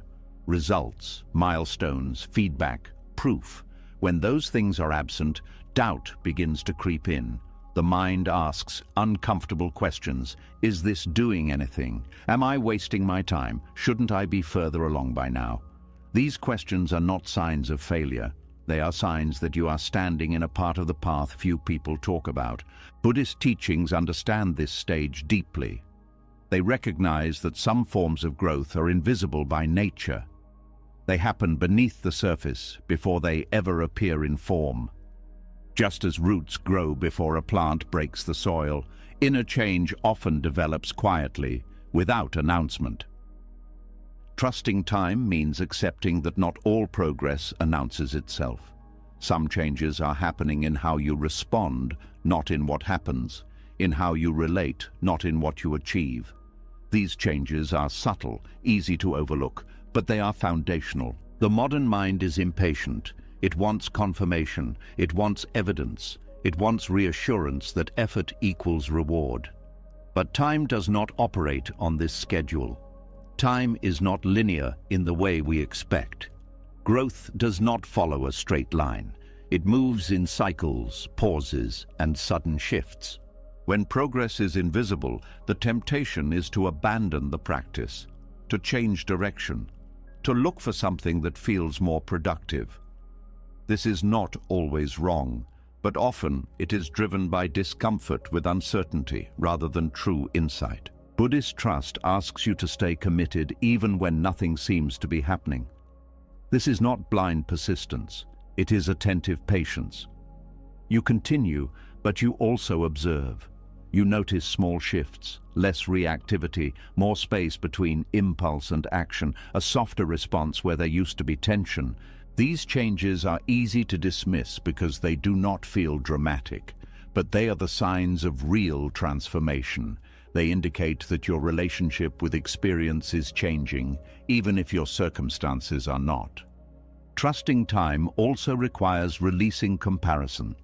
When you compare your progress to others, invisibility becomes painful. You assume everyone else is moving faster, that they understand something you do not. But you cannot see what others are carrying. You only see their surface. Buddhist practice turns attention inward. It asks you to measure progress not by speed, but by steadiness. Are you returning more easily to awareness? Are you less harsh with yourself? Are you able to stay present a little longer than before? These are signs of growth that time reveals gradually. Another challenge of invisible progress is boredom. When there is no novelty, the mind loses interest. It wants stimulation. It wants change. But boredom is not a problem to fix. It is a doorway. It shows you where you rely on excitement to stay engaged. Trusting time means staying even when things feel ordinary, especially then. Ordinary moments are where habits soften, where new patterns take root. When you stop chasing intensity, depth becomes possible. There is also grief in this stage. Grief for the fantasy of quick transformation. Grief for the idea that effort would be rewarded quickly. Buddhism does not deny this grief. It allows it. Letting go of unrealistic expectations is part of maturation. Time teaches in layers. The first layer is learning to show up. The second is learning to stay. The third is learning to trust when nothing confirms you are doing it right. Each layer deepens resilience. Invisible progress also tests identity. If you are not visibly improving, who are you becoming? The mind likes stories of success. Without them, identity feels uncertain. Trusting time means allowing identity to remain fluid. You do not need to know who you are becoming to keep walking. Many people quit just before a shift occurs, not because they were wrong, but because they lost patience. Time often works this way. It builds quietly, then changes suddenly. But you cannot predict when. Trust is staying without knowing. Buddhist teachings often emphasize continuity, not intensity. You do not need to practice perfectly. You need to practice consistently. Small efforts repeated over time reshape the mind. When progress is invisible, consistency feels harder. There is no emotional reward, no excitement. This is where discipline becomes gentle rather than forceful. You continue because you value the practice, not because it feels good. Trusting time also changes your relationship with effort. You stop overexerting. You stop pushing for results. You settle into a sustainable rhythm. This rhythm protects you from burnout. There is wisdom in recognizing that some growth cannot be rushed without breaking something. Forcing insight often leads to confusion. Allowing time creates integration. Time also reveals what is truly aligned. What is not meant for you often falls away when it does not deepen over time. What remains quietly strengthens. Another aspect of trusting time is learning to sit with doubt without acting on it. Doubt will arise, especially when nothing seems to change. You do not suppress it. You do not obey it. You let it be present while you continue. This teaches you that doubt is not a signal to stop. It is a signal to stay attentive. Doubt does not disappear with answers. It softens with experience. Trusting time also builds humility. You accept that you do not control the pace of transformation. You cooperate with it. This humility reduces frustration. In Buddhism, patience is not passive waiting. It is active endurance with awareness. You are present. You are engaged. You are not numbing out. You are allowing time to do its work. Invisible progress also strengthens faith in practice itself. Not faith in outcomes, but faith in process. You trust that showing up matters even when you cannot see how. This trust spills into other areas of life. You become less reactive to slow results, less desperate for immediate validation. You allow projects, relationships, and healing to unfold. Over time, you may look back and realize that something fundamental has shifted. Not suddenly, quietly. You respond differently. You relate differently. The change was happening all along. This realization often comes as a surprise. You did not feel it while it was happening. You only notice when you compare how you are now to how you were before. This is the nature of slow change. Trusting time also teaches compassion for others. You stop expecting quick change from them. You understand that growth has its own pace. There is relief in releasing the demand for visible progress. You stop measuring yourself constantly. You live more fully in the present. Time becomes an ally rather than an enemy. You stop fighting it. You move with it. This does not mean you never adjust course. It means you do not abandon yourself just because change is quiet. Trust here is deep. It does not need proof. It does not rush. It stays. And as this trust matures, you realize something important. You are not behind. You are not failing. You are growing in ways that cannot yet be seen. Time is working even when it feels still. As time stretches and progress remains quiet, another expectation quietly reveals itself. The expectation that before you move, everything inside you must agree. That fear must calm down. That doubt must disappear. That resistance must soften. Only then, you tell yourself, will it be safe to act. This belief feels reasonable, but it keeps many people standing still long after the moment to move has arrived. There is a deep emotional longing for inner harmony. We want a clear yes inside, a feeling of alignment, a sense that all parts of us are on board. When that does not happen, we assume it is a sign to wait. But Buddhist understanding gently challenges this assumption. It shows that inner consensus is rare, temporary, and often unnecessary. Human experience is not a committee that votes unanimously. It is a collection of voices, impulses, memories, fears, and hopes. Some parts want safety, some want growth, some want rest, some want movement. Waiting for all of them to agree before acting often means waiting forever. Acting without internal consensus is not about ignoring yourself. It is about understanding yourself more honestly. You recognize that fear can be present without being in charge. That doubt can speak without having the final word. That resistance can exist without stopping movement. Buddhist practice recognizes that the mind is not a single voice. Thoughts arise and pass. Emotions fluctuate. Sensations change. If you wait for a permanent internal state before acting, you will be waiting for something that does not exist. Trust in this context is the willingness to move forward while parts of you protest. Not violently, not forcefully, but steadily. You acknowledge the fear, you feel the doubt, you notice the resistance, and you act anyway, guided by values rather than comfort. This is a difficult practice because it goes against the belief that peace must come before action. Buddhism suggests the opposite is often true. Peace sometimes follows action, not immediately, but gradually, as the nervous system learns that movement did not destroy you. Fear often speaks the loudest just before growth. It is not a signal that something is wrong. It is a signal that something unfamiliar is happening.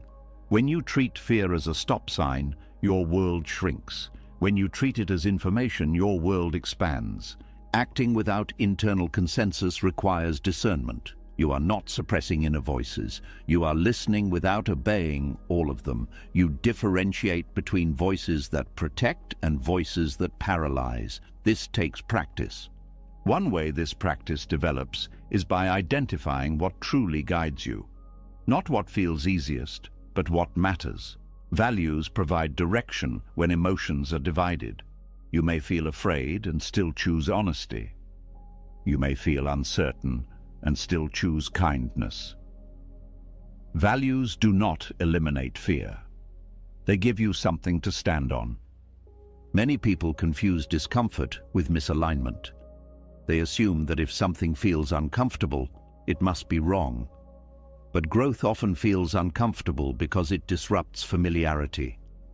Acting without internal consensus helps you distinguish between discomfort that signals harm and discomfort that signals expansion.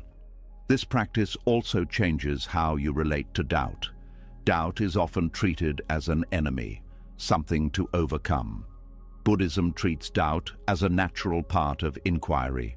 It becomes problematic only when it becomes a reason to freeze. When you act with doubt present, you learn something important. Doubt does not vanish when you wait. It often grows. Action, even imperfect action, provides new information that quiets doubt more effectively than thinking ever could. Resistance is another inner voice that often demands obedience. Resistance usually wants to preserve the current state. It is not evil, it is conservative. It fears loss. When you understand this, you stop arguing with resistance. You acknowledge it and move forward gently. Acting without internal consensus does not mean pushing yourself beyond capacity. It means choosing movement that respects your limits while still challenging them. Small steps count. You do not need to overwhelm yourself to practice trust. This approach also reduces procrastination. Procrastination is often a strategy to avoid internal conflict. If you delay, you do not have to confront fear or doubt. Acting despite conflict breaks this pattern. You learn that you can function even when things inside feel messy. Buddhist teachings often emphasize right effort. Right effort is not forcing harmony. It is sustaining movement with care. You act, you observe, you adjust. You do not demand emotional perfection. This practice also deepens compassion for yourself. You stop shaming yourself for feeling conflicted. You accept that complexity is part of being human. This acceptance reduces inner violence. When you act without internal consensus, you also stop over-identifying with emotions. You realize that emotions are weather, not commands. They pass. You remain. This realization builds confidence. Not the confidence that you will feel good, but the confidence that you can act even when you do not. This is a powerful form of trust. Many people wait for motivation before acting. Motivation is unreliable, it comes and goes. Acting without internal consensus teaches you to rely on commitment instead. Commitment is quieter, steadier, and less dependent on mood. This shift changes how you experience responsibility. You stop blaming your inaction on how you feel. You take ownership of your choices. This ownership is empowering, not burdensome. There is also freedom in letting go of the fantasy of inner alignment. You stop trying to fix yourself before living. You accept that life is lived amid tension, not after it resolves. This practice also makes you more tolerant of others.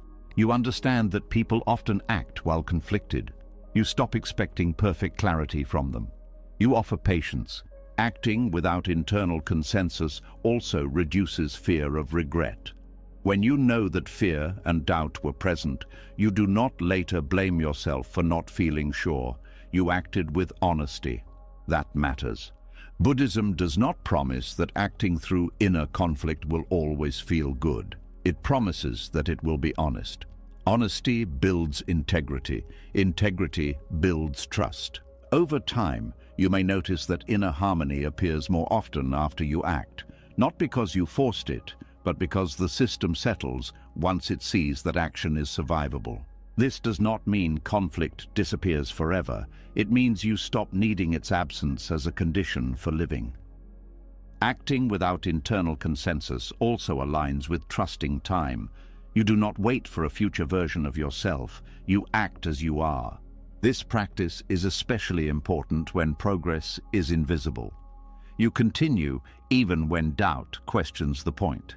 You trust that movement itself is meaningful. As you continue walking this way, trust becomes less about how you feel and more about what you do.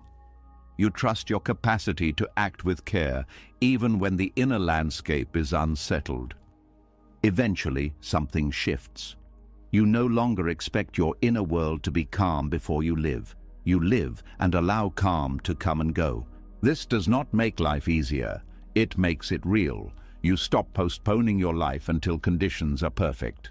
You meet life where you are, and in doing so, you discover a deeper trust. Not trust that fear will disappear, but trust that fear does not have to disappear for you to move forward.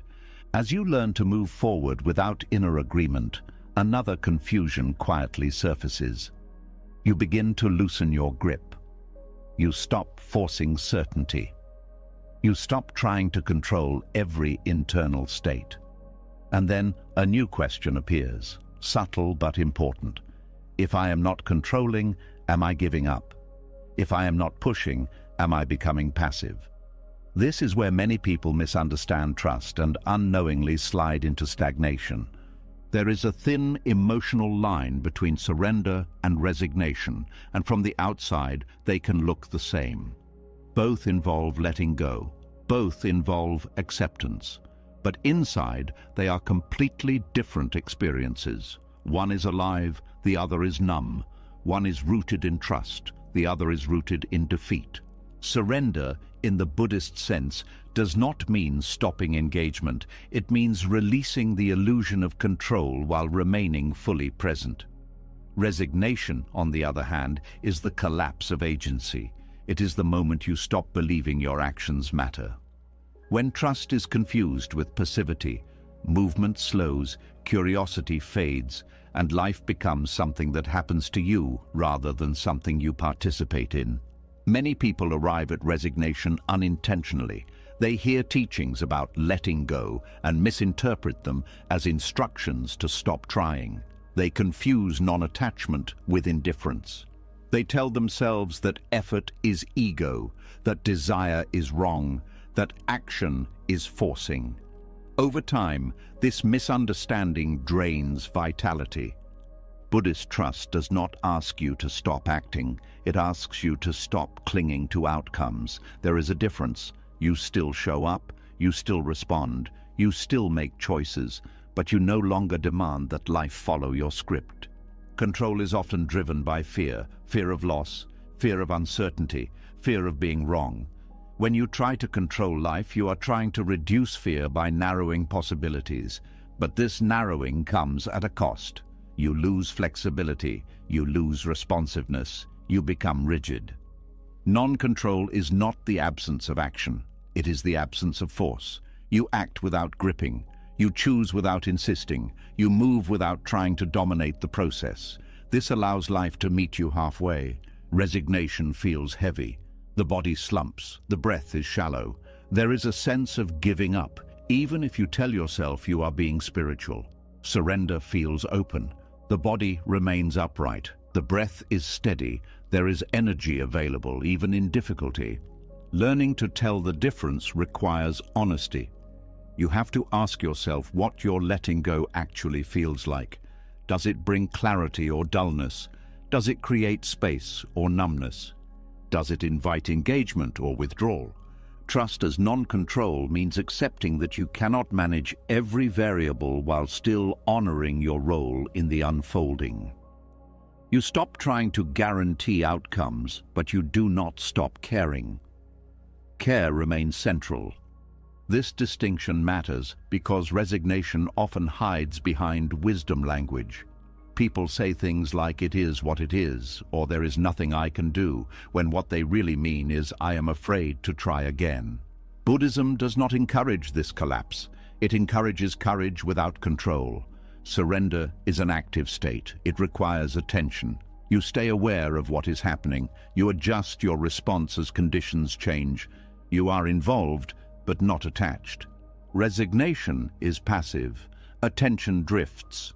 You stop checking in, you stop responding. You assume nothing will change, so why bother? One of the reasons people slide into resignation is exhaustion. After trying to control everything for so long, letting go can feel like relief. But relief is not the same as trust. Relief fades. Trust steadies. Buddhist practice supports surrender by strengthening presence. When you are present, you are not passive. You are awake. You notice what is needed. You respond appropriately. Presence keeps surrender from becoming resignation. Non-control also requires humility.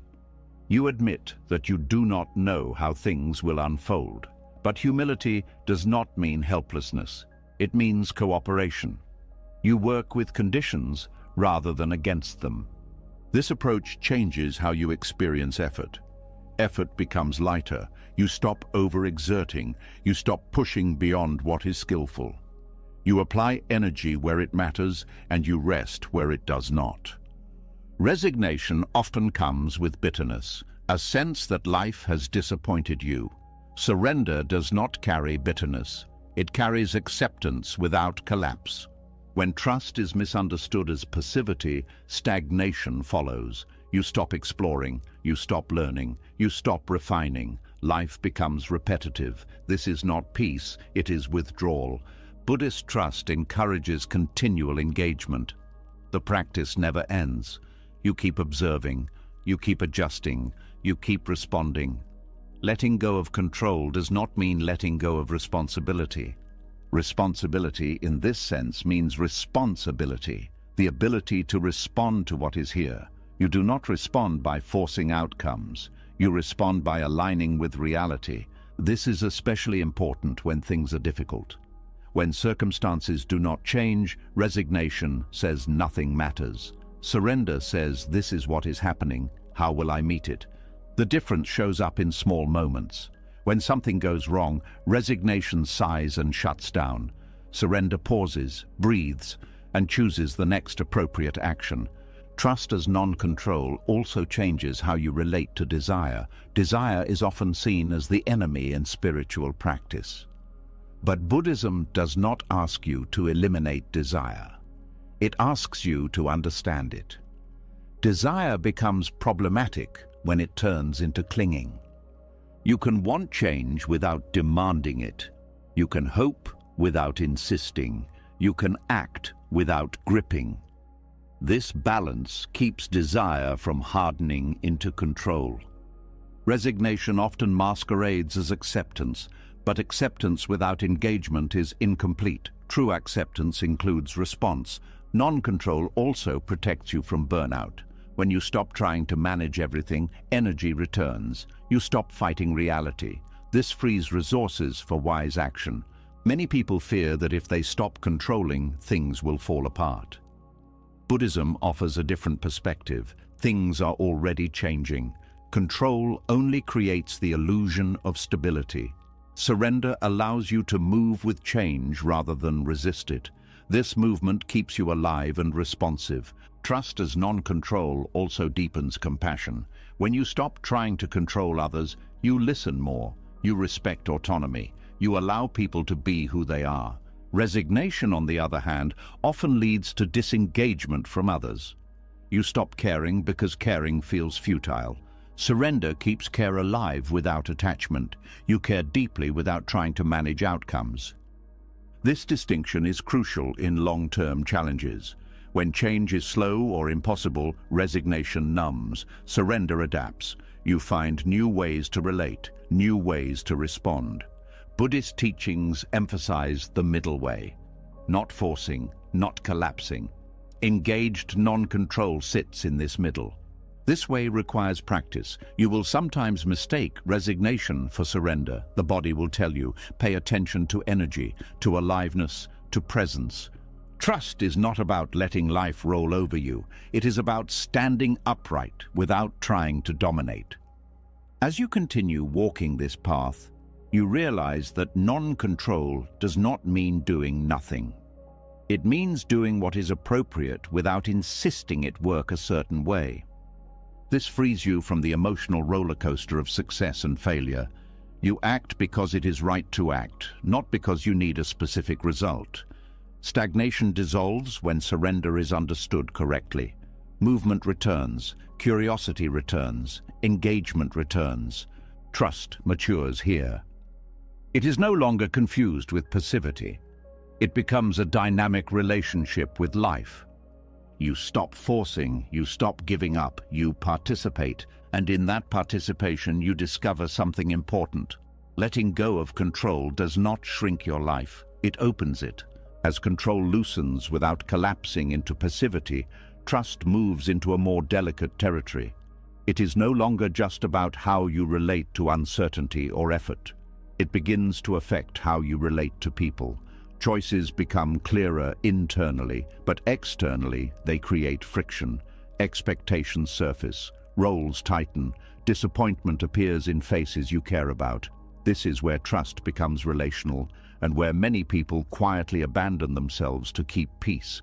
There is a deep emotional charge around disappointing others. For many, it feels dangerous. It threatens belonging, approval, identity. From a young age, love is often tied to compliance. You learn who you are allowed to be by watching who smiles and who withdraws. Over time, expectations harden into invisible contracts. You play your part, and in return, you are accepted. Trusting your path disrupts these contracts, not out of rebellion, but out of honesty. And honesty, when it shifts behavior, almost always disappoints someone. This is where confusion arises. People assume that trust should make life smoother, not more uncomfortable. They believe that if something is right, it should feel harmonious with everyone. Buddhism does not promise this. It recognizes that alignment with truth often creates tension before it creates peace. Trust sometimes asks you to step out of a role that others depend on. The reliable one, the agreeable one, the caretaker, the achiever, the one who never says no. When you change, others may feel destabilized. They may accuse you of being selfish, cold, or ungrateful.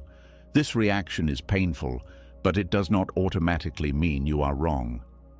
Buddhist ethics approach this terrain with nuance. They are not rigid rules. They are principles designed to reduce suffering while acknowledging complexity.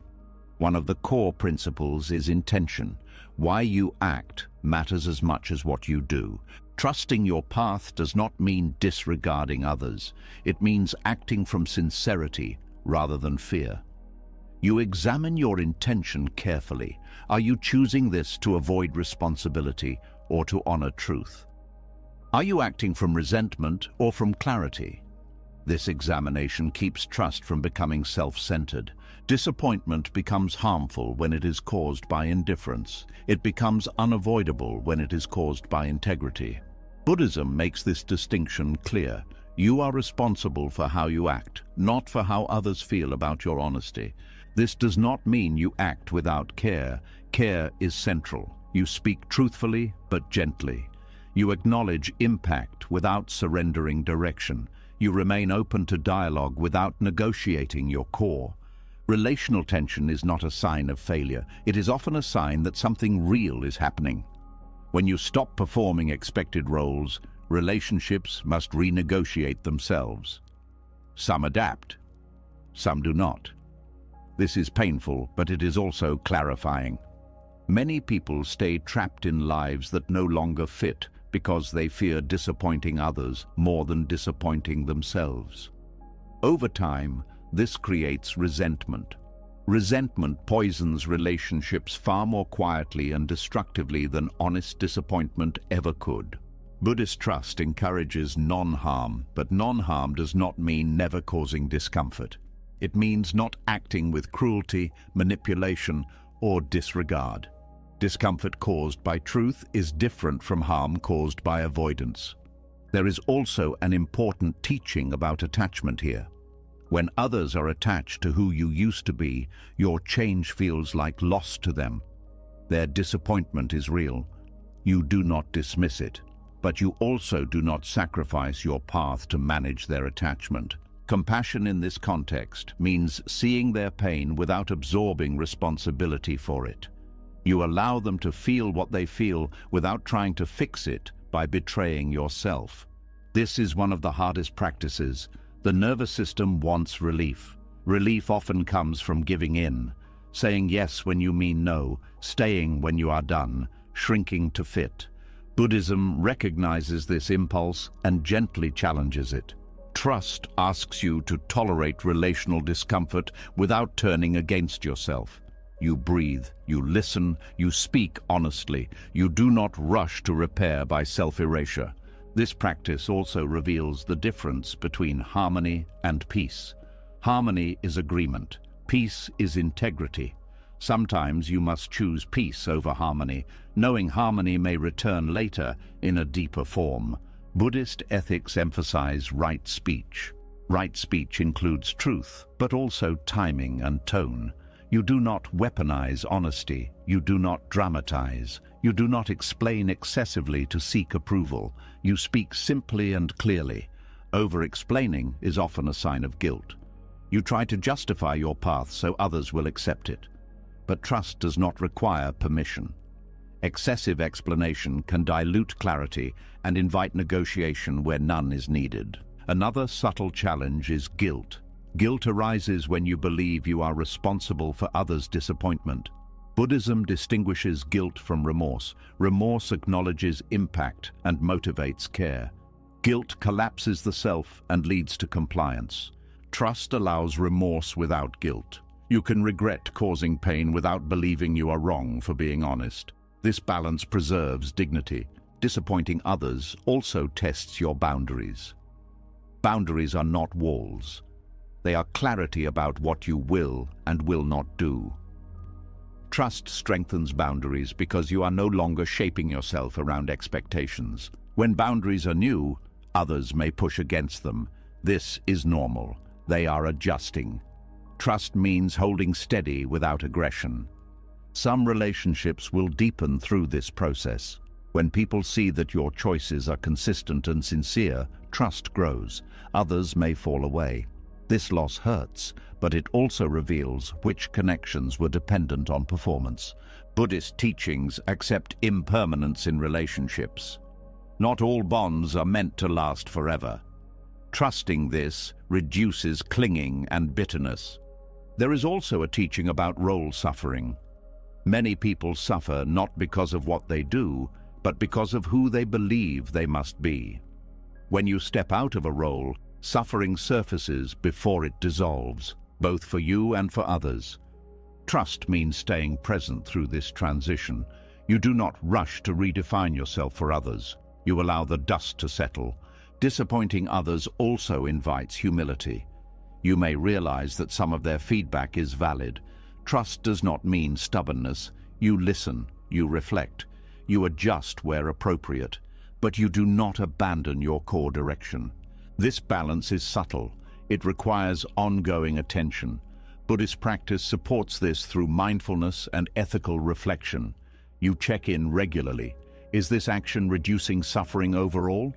Is it aligned with care?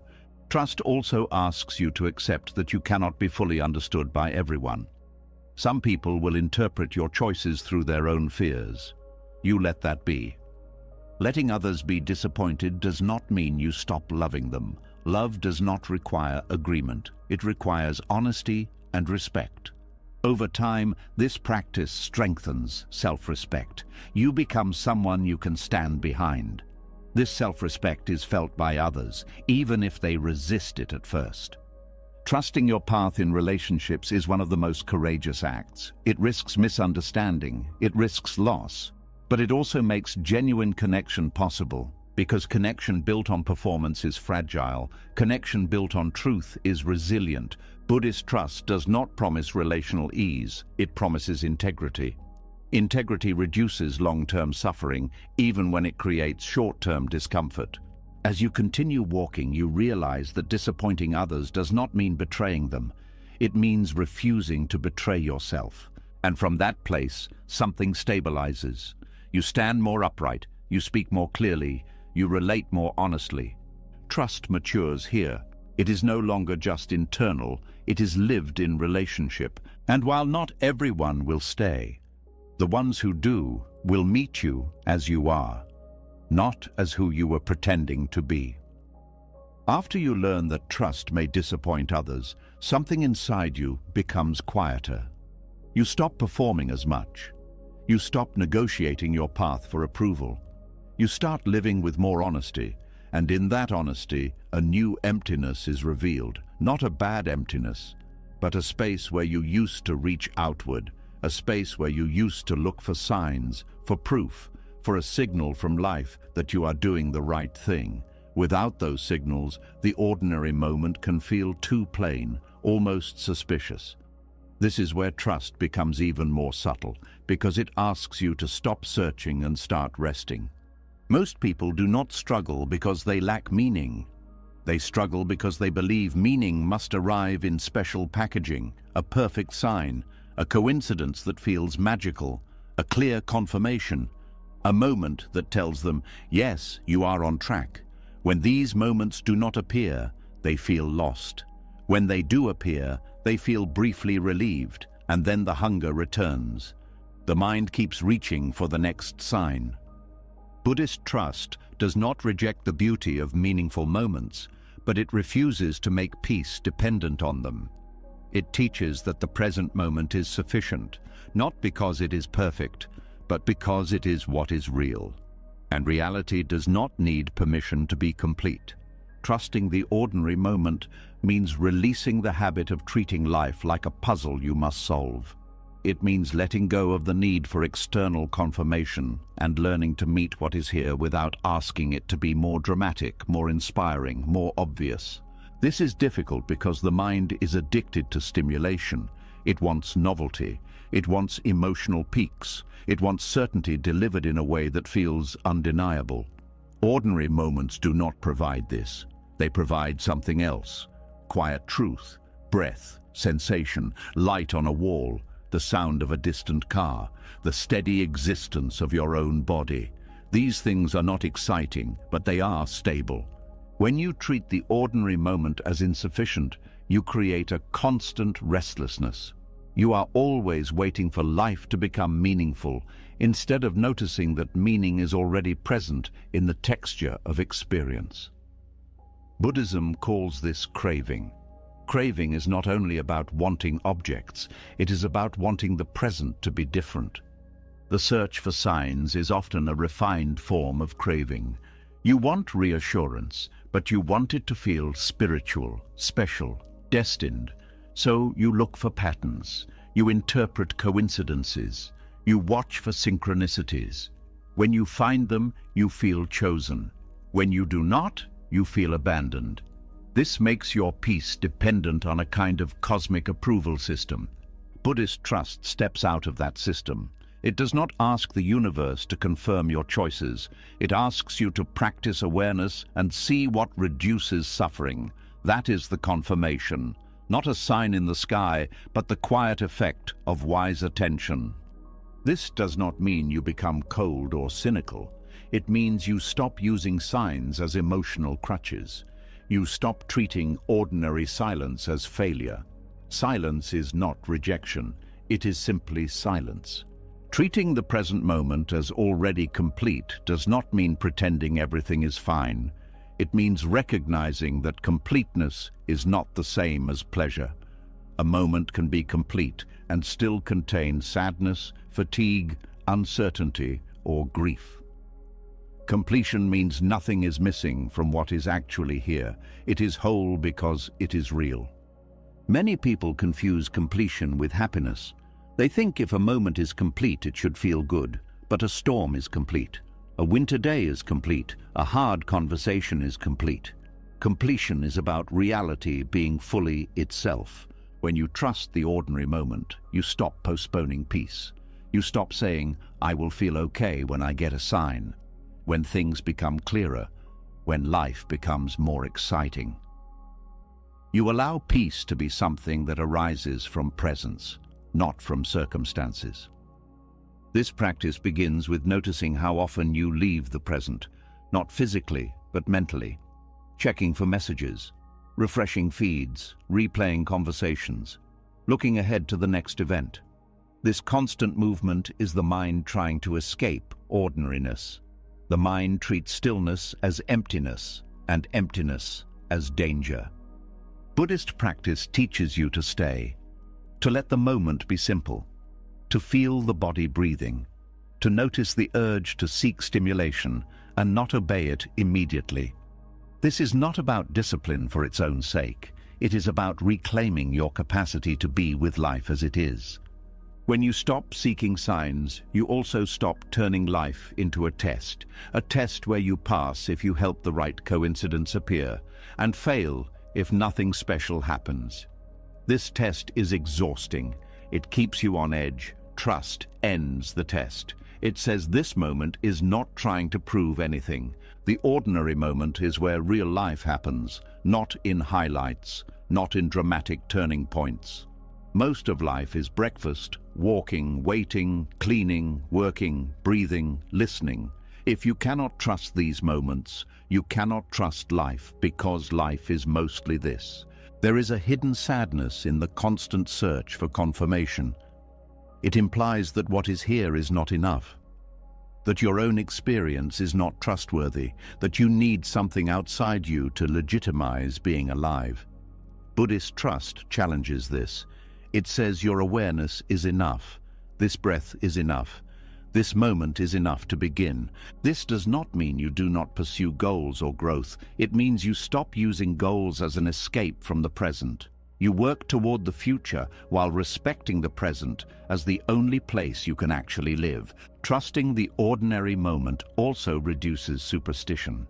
When you rely on signs, you may begin to shape decisions around random events. You start reading meaning into things that may not be meaningful. This creates confusion. Buddhism values clarity. It encourages you to base choices on ethical reflection, awareness, and direct observation, not on wishful interpretation. Synchronicities can be pleasant, but they are not a foundation. They come and go. When you treat them as essential, you become dependent. Dependence creates fear.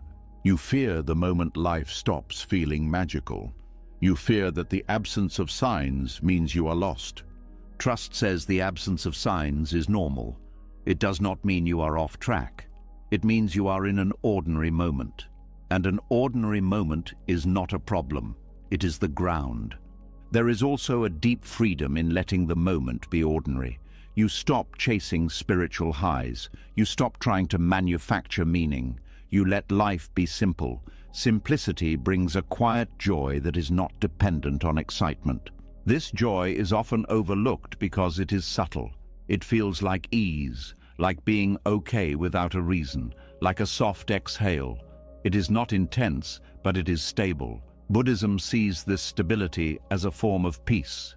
Trusting the present moment as complete also changes your relationship with time. You stop rushing. You stop treating now as merely a bridge to later. You respect now as life itself. This respect is transformative. You begin to listen more carefully. You notice details. You become more responsive. You are not living in anticipation. You are living. There is also an ethical dimension here.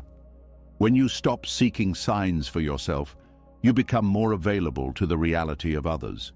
You stop using the world as a mirror for your personal story. You see people more clearly. You notice suffering and kindness in ordinary interactions. This grounds compassion. Buddhism teaches that awakening is not found in special experiences. It is found in seeing clearly. Seeing clearly requires staying close to ordinary reality. When you chase the extraordinary, you miss what is in front of you. Trusting the ordinary moment also reduces fear of boredom. Boredom is often the mind's protest against simplicity. It says, "This is not enough." But when you stay with boredom, it often reveals deeper feelings: restlessness, loneliness, unprocessed grief. Signs and stimulation often mask these feelings. Ordinary moments bring them into view. This is not a punishment, it is an opportunity. When you stop escaping into signs, you meet what has been waiting to be felt. This meeting is part of trust. Over time, you may notice that the world becomes more vivid. Not because it becomes more dramatic, but because you are actually here. Colors appear more clearly. Sounds become richer. Small moments carry more presence. You stop needing fireworks to feel alive. This does not mean you will never enjoy meaningful coincidences or moments of deep resonance. It means you do not depend on them. You appreciate them without clinging. You let them pass without feeling abandoned. Trusting the present moment as sufficient also means trusting that life does not owe you constant confirmation. You stop demanding that existence reassure you. You live without needing to be constantly affirmed. This is mature trust. It is quiet. It is steady. It does not beg the future to prove itself. It does not require signs to keep going. It rests in what is. And when you truly begin to live this way, something surprising happens. The ordinary moment stops feeling ordinary. Not because it becomes extraordinary, but because you finally meet it fully. And in that meeting, you find what you were searching for all along, a sense of completion that does not depend on anything changing. When the ordinary moment no longer needs to prove itself, a deeper fear begins to surface. Without signs, without reassurance, without confirmation, something raw is exposed. A quiet thought rises from underneath everything else. What if no one is holding me? What if there is no safety net? What if I step forward and nothing catches me? This fear is not dramatic, it is primal, and it is one of the last places where trust is asked to grow. Most people carry an unspoken assumption that somewhere, somehow, support will appear. That if things fall apart, help will arrive. That effort will be met. That meaning will rescue them. This assumption is rarely examined until it starts to dissolve, and when it does, fear floods in. Not fear of failure, but fear of abandonment by life itself. Buddhism does not rush to soothe this fear. It does not promise that something will always catch you. It does not offer guarantees. Instead, it offers something quieter and more honest. The understanding that fear of being unsupported is part of being alive, and that courage is not the absence of this fear, but the willingness to walk with it. This fear often comes from early experiences, moments when support was inconsistent, when care was conditional, when safety depended on performance or obedience. The body remembers these moments even when the mind forgets. So when you face uncertainty now, the nervous system reacts as if history is repeating itself. It tells you that stepping forward without assurance is dangerous. Buddhist practice does not dismiss this reaction. It works with it slowly. It begins by acknowledging that fear is not irrational.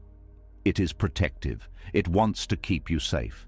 But it does not always know what safety actually is. Safety, as the mind defines it, often means certainty, control, and external support. Buddhism offers a different definition. Safety is not guaranteed outcomes. It is the ability to stay present with whatever arises. This is a radical shift. When you walk without knowing if you will be caught, you are not being reckless. You are facing the truth that life does not come with guarantees. Pretending otherwise creates constant tension. Accepting this truth is terrifying at first, but it also releases you from false expectations. The terror of being unsupported often shows up when you stop relying on old structures, old roles, old beliefs, old identities. As long as those structures are in place, you feel held. When you step away from them, the ground feels unstable. This is not because you are wrong. It is because you are no longer leaning on familiar supports. Buddhist teachings describe this as groundlessness, not as a problem, but as a reality. There is no permanent ground. Everything changes, everything moves. When you accept this, you stop searching for a place that will never shift. This acceptance does not remove fear. It changes your relationship with it. Fear becomes something you carry, not something you must eliminate before acting. Walking anyway means taking steps while fear is present, not pretending it is not there, not trying to conquer it, simply acknowledging it and moving with care. This practice is subtle. It does not look heroic. Often, it looks like making a small choice despite feeling shaky, speaking honestly even when your voice trembles, staying with a difficult moment without reaching for rescue. The mind often says, "I cannot do this unless I know I will be okay." Buddhism replies gently, "You cannot know that, but you can know how to breathe right now." Breath becomes an anchor here, not as a metaphor, but as a real support. When fear tells you nothing will catch you, the breath reminds you that something is happening. You are alive. You are here. This moment is holding you, even if the future is unknown. This does not mean the breath replaces external support. It means you stop demanding that the future prove itself before you live. You work with what is present. Fear of being unsupported is often amplified by comparison. You look at others who seem backed by family, money, confidence, or certainty. You assume they are held in ways you are not. This assumption deepens isolation. Buddhism encourages you to look more closely. Everyone is walking on shifting ground. Some hide it better, some distract themselves, but no one is exempt. This shared vulnerability is not a weakness. It is a point of connection. When you accept that no one is fully supported, you stop seeing yourself as uniquely unsafe. Fear becomes a human experience, not a personal defect. Walking anyway also means redefining what support looks like. Support does not always arrive as rescue. Sometimes it arrives as resilience, as adaptability, as the ability to recover after falling. Buddhism does not promise you will not fall. It teaches you how to fall without shattering. This is a different kind of safety. The terror of nothing catching you often comes from the belief that you cannot handle what comes next. This belief is rarely tested. When you act despite fear, you gather evidence that you are more capable than you thought. This evidence does not come all at once. It accumulates quietly, each time you survive uncertainty, each time you respond to difficulty, each time you stand back up. Over time, trust grows not because life became safer, but because you became steadier. Buddhist practice emphasizes this steadiness. It is built through repetition, through returning to awareness, through meeting discomfort without panic, through compassion toward fear instead of contempt. Fear softens when it is met with kindness, not indulgence, but understanding. You acknowledge why it is there. You do not obey it blindly. Walking anyway also involves grieving the fantasy of being fully supported. Many people carry a hidden hope that one day they will feel completely safe, completely held, completely certain. Letting go of this fantasy hurts, but it also frees you. When you stop waiting for total support, you stop postponing your life. You act as you are, not as you wish you were. Buddhist teachings often speak of refuge, but refuge is misunderstood. It is not a promise that nothing bad will happen. It is a practice of returning to awareness, ethics, and compassion when things do happen. Your refuge is not the future. It is your capacity to meet the present. This understanding changes how you relate to risk. Risk becomes unavoidable, not something to eliminate. You choose risks consciously rather than being paralyzed by them. Walking anyway does not mean ignoring practical considerations. You still plan, you still prepare, but you do not wait for emotional certainty before acting. Fear may never fully leave, but it no longer dictates your choices. Another aspect of this practice is letting go of the belief that support must look a certain way. Sometimes support arrives after the step, not before it. Sometimes it arrives internally, not externally. Sometimes it arrives as learning rather than comfort. When you demand support in advance, you close yourself to these forms. Walking anyway keeps you open. There is also a humility here. You admit that you do not know how things will unfold. You stop pretending to have control. This humility is not weakness. It is honesty. Honesty creates trust. You trust yourself because you are not lying to yourself about guarantees. Over time, fear becomes less dramatic. It still appears, but it does not dominate. You recognize it as a companion, not a commander. This does not mean life becomes easy. It means you stop expecting it to be. Buddhism does not offer a safety net. It offers training in awareness, training in compassion, training in responding wisely. This training is what catches you, not by preventing falls, but by teaching you how to land. As you continue walking without assurance, you discover something quietly profound. You are already doing what you feared you could not do. You are moving forward without being fully supported, and you are still here. This realization does not eliminate fear.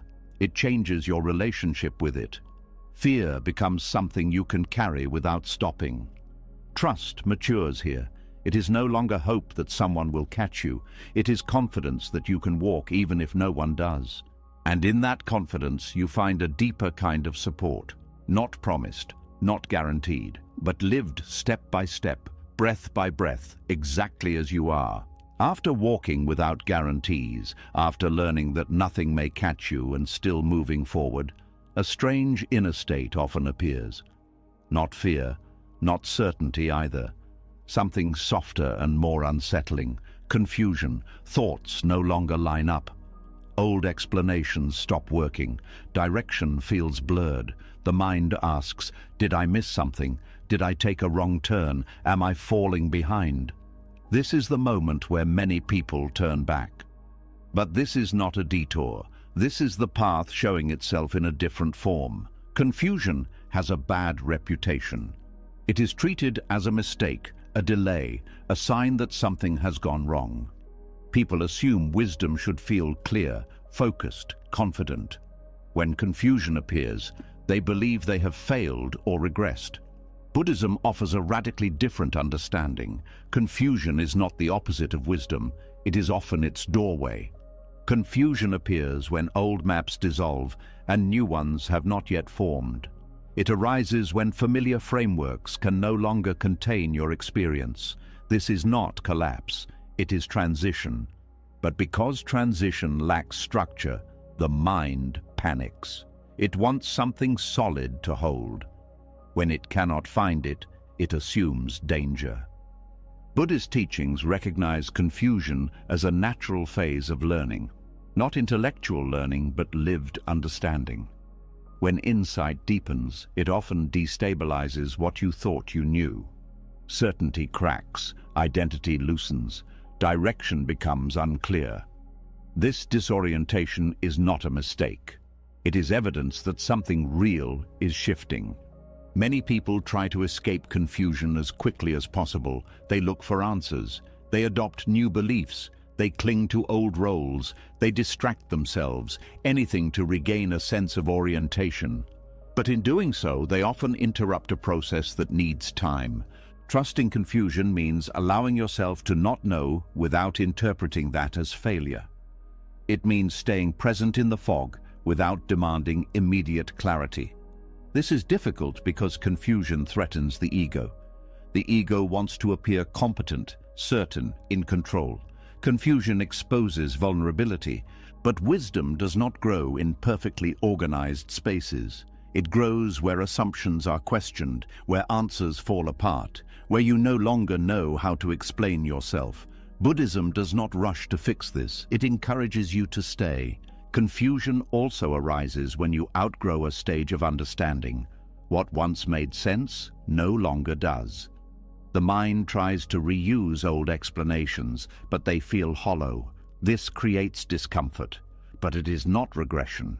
It is maturation. Think of confusion as compost. Old ideas break down so something new can grow. This breakdown is messy. It smells unpleasant. It does not look productive. But without it, growth is shallow. One reason confusion feels unbearable is because we associate it with incompetence. We think not knowing means we are behind, but confusion often means you are ahead of your old understanding. You have stepped beyond what you can currently articulate.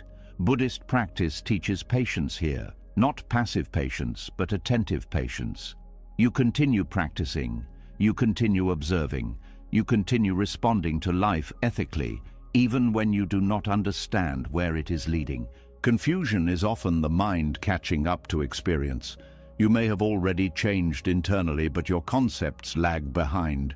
The mind wants to label, categorize, explain. When it cannot, it spins. Trust asks you to let experience lead and let concepts follow later. This is especially important because forcing clarity too soon often leads to false certainty. You may adopt explanations that feel comforting but are not true. These explanations temporarily reduce confusion but limit growth.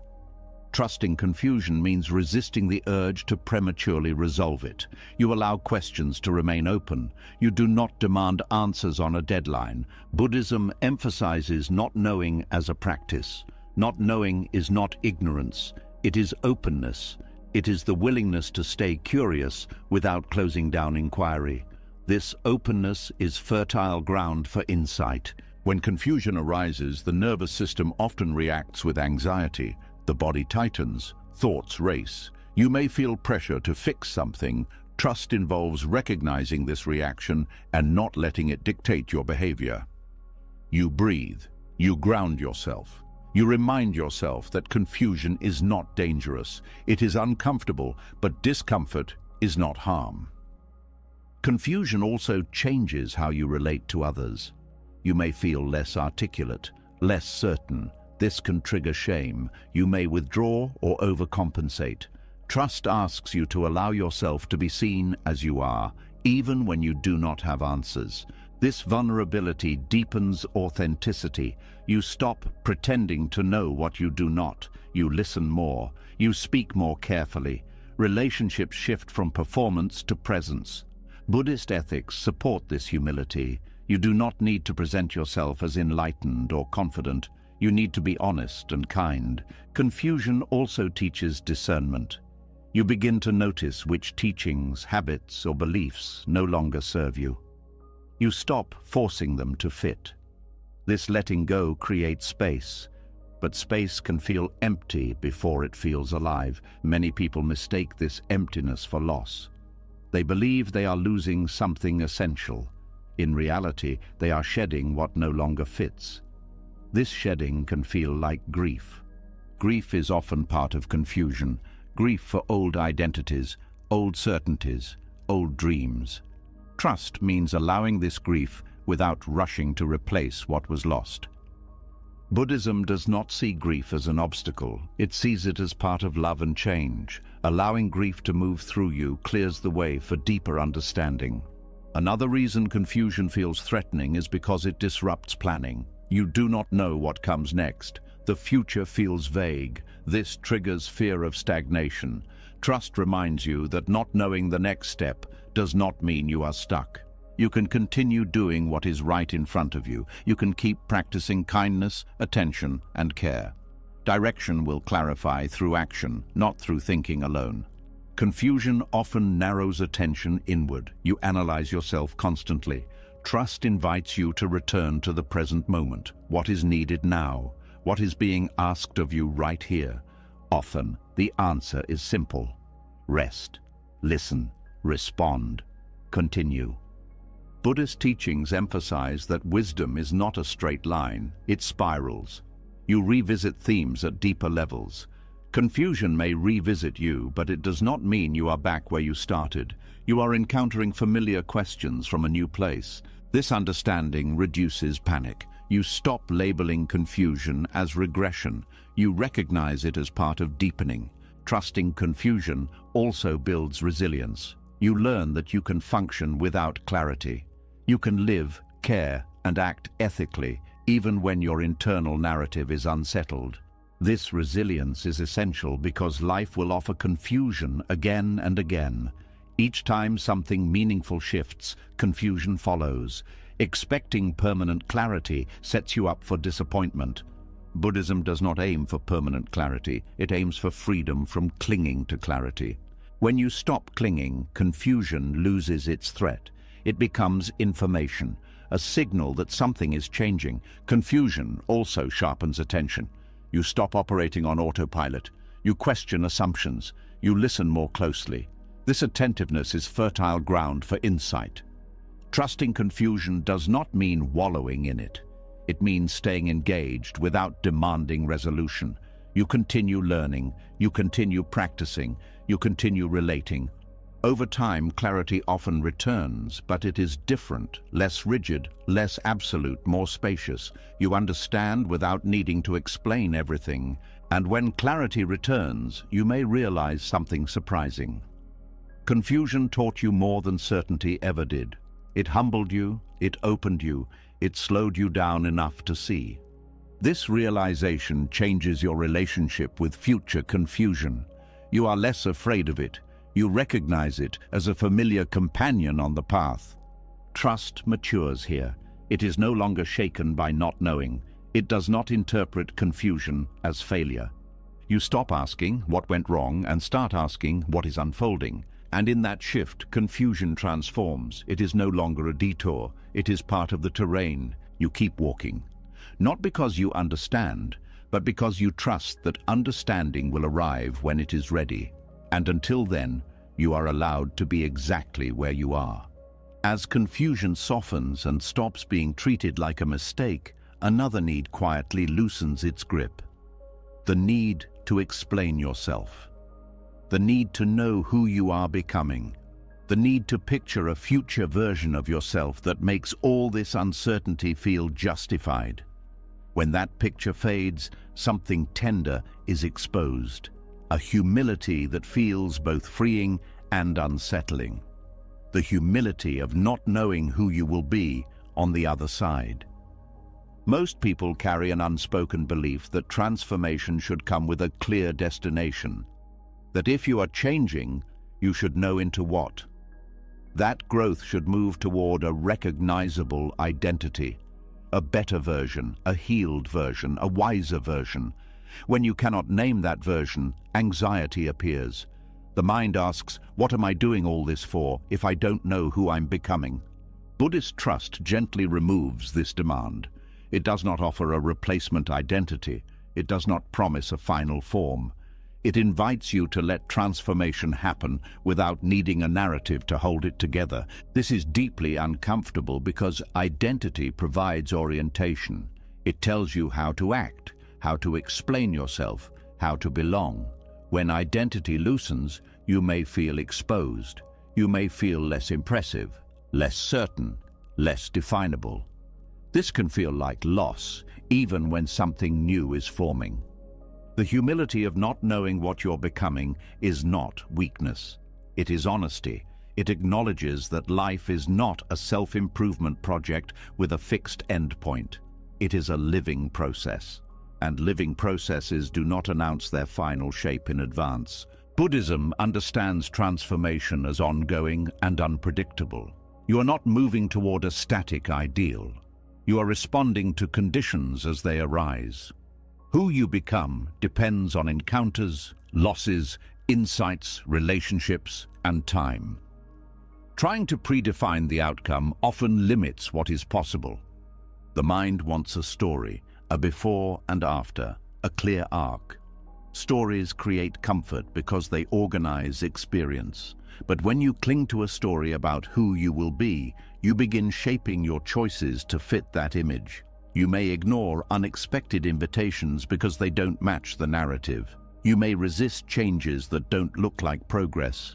Trusting transformation without a narrative means allowing yourself to be surprised by who you become. It means accepting that growth may not look admirable or coherent from the outside. It may look messy. It may involve detours you did not plan. It may take you away from identities that once felt important. This humility also dismantles comparison. When you don't know who you're becoming, you stop measuring yourself against others' outcomes. You stop asking whether you are ahead or behind. You recognize that everyone's transformation unfolds differently, shaped by unique conditions. Many people struggle with this because they believe they need to justify their uncertainty. They feel pressure to explain what they are doing with their lives. When they cannot, they feel inadequate. Buddhist trust loosens this pressure. It allows you to say, "I don't know yet," and not treat that as failure. This not knowing creates space, space for learning, space for listening, space for responding more accurately to the present rather than to an imagined future. There is also an ethical dimension here. When you do not cling to a fixed idea of who you are becoming, you are more open to feedback. You can admit mistakes. You can change course. You are less defensive. Identity rigidity often blocks growth because it must be protected. Humility keeps growth fluid. You remain teachable. You do not assume you have arrived. You do not cling to spiritual achievements or self-concepts. Buddhism warns against this kind of clinging. Even wisdom can become an obstacle if you identify with it too strongly. Not knowing what you're becoming also softens fear of failure. Failure is only devastating when you believe you were supposed to become something specific. When you release that expectation, failure becomes part of exploration rather than a verdict. This does not mean you stop caring about direction. It means direction becomes value-based rather than identity-based. You move toward kindness, clarity, and care without needing to know what kind of person that will make you. Buddhist practice emphasizes intention rather than outcome. You act with sincerity. You attend carefully. You respond ethically. Who you become emerges from this way of living, not from a plan. There is grief here too. Grief for the identities you thought you would inhabit, the versions of yourself you imagined. Letting go of these images can feel like losing a future you had invested in. Trust means allowing this grief without rushing to replace the image. This grief often goes unrecognized because it is subtle, but honoring it is important. You are releasing a form of certainty. That matters. The humility of not knowing also protects you from arrogance. You do not assume your current understanding is final. You remain open to correction. This openness deepens wisdom over time. It also deepens compassion. When you accept your own becoming as uncertain, you are less likely to judge others for being unfinished. You recognize that everyone is in process. This recognition softens relationships. Not knowing who you're becoming also changes how you relate to time. You stop treating the present as a waiting room for your future self. You live more fully now, without postponing worth or peace until you arrive somewhere else.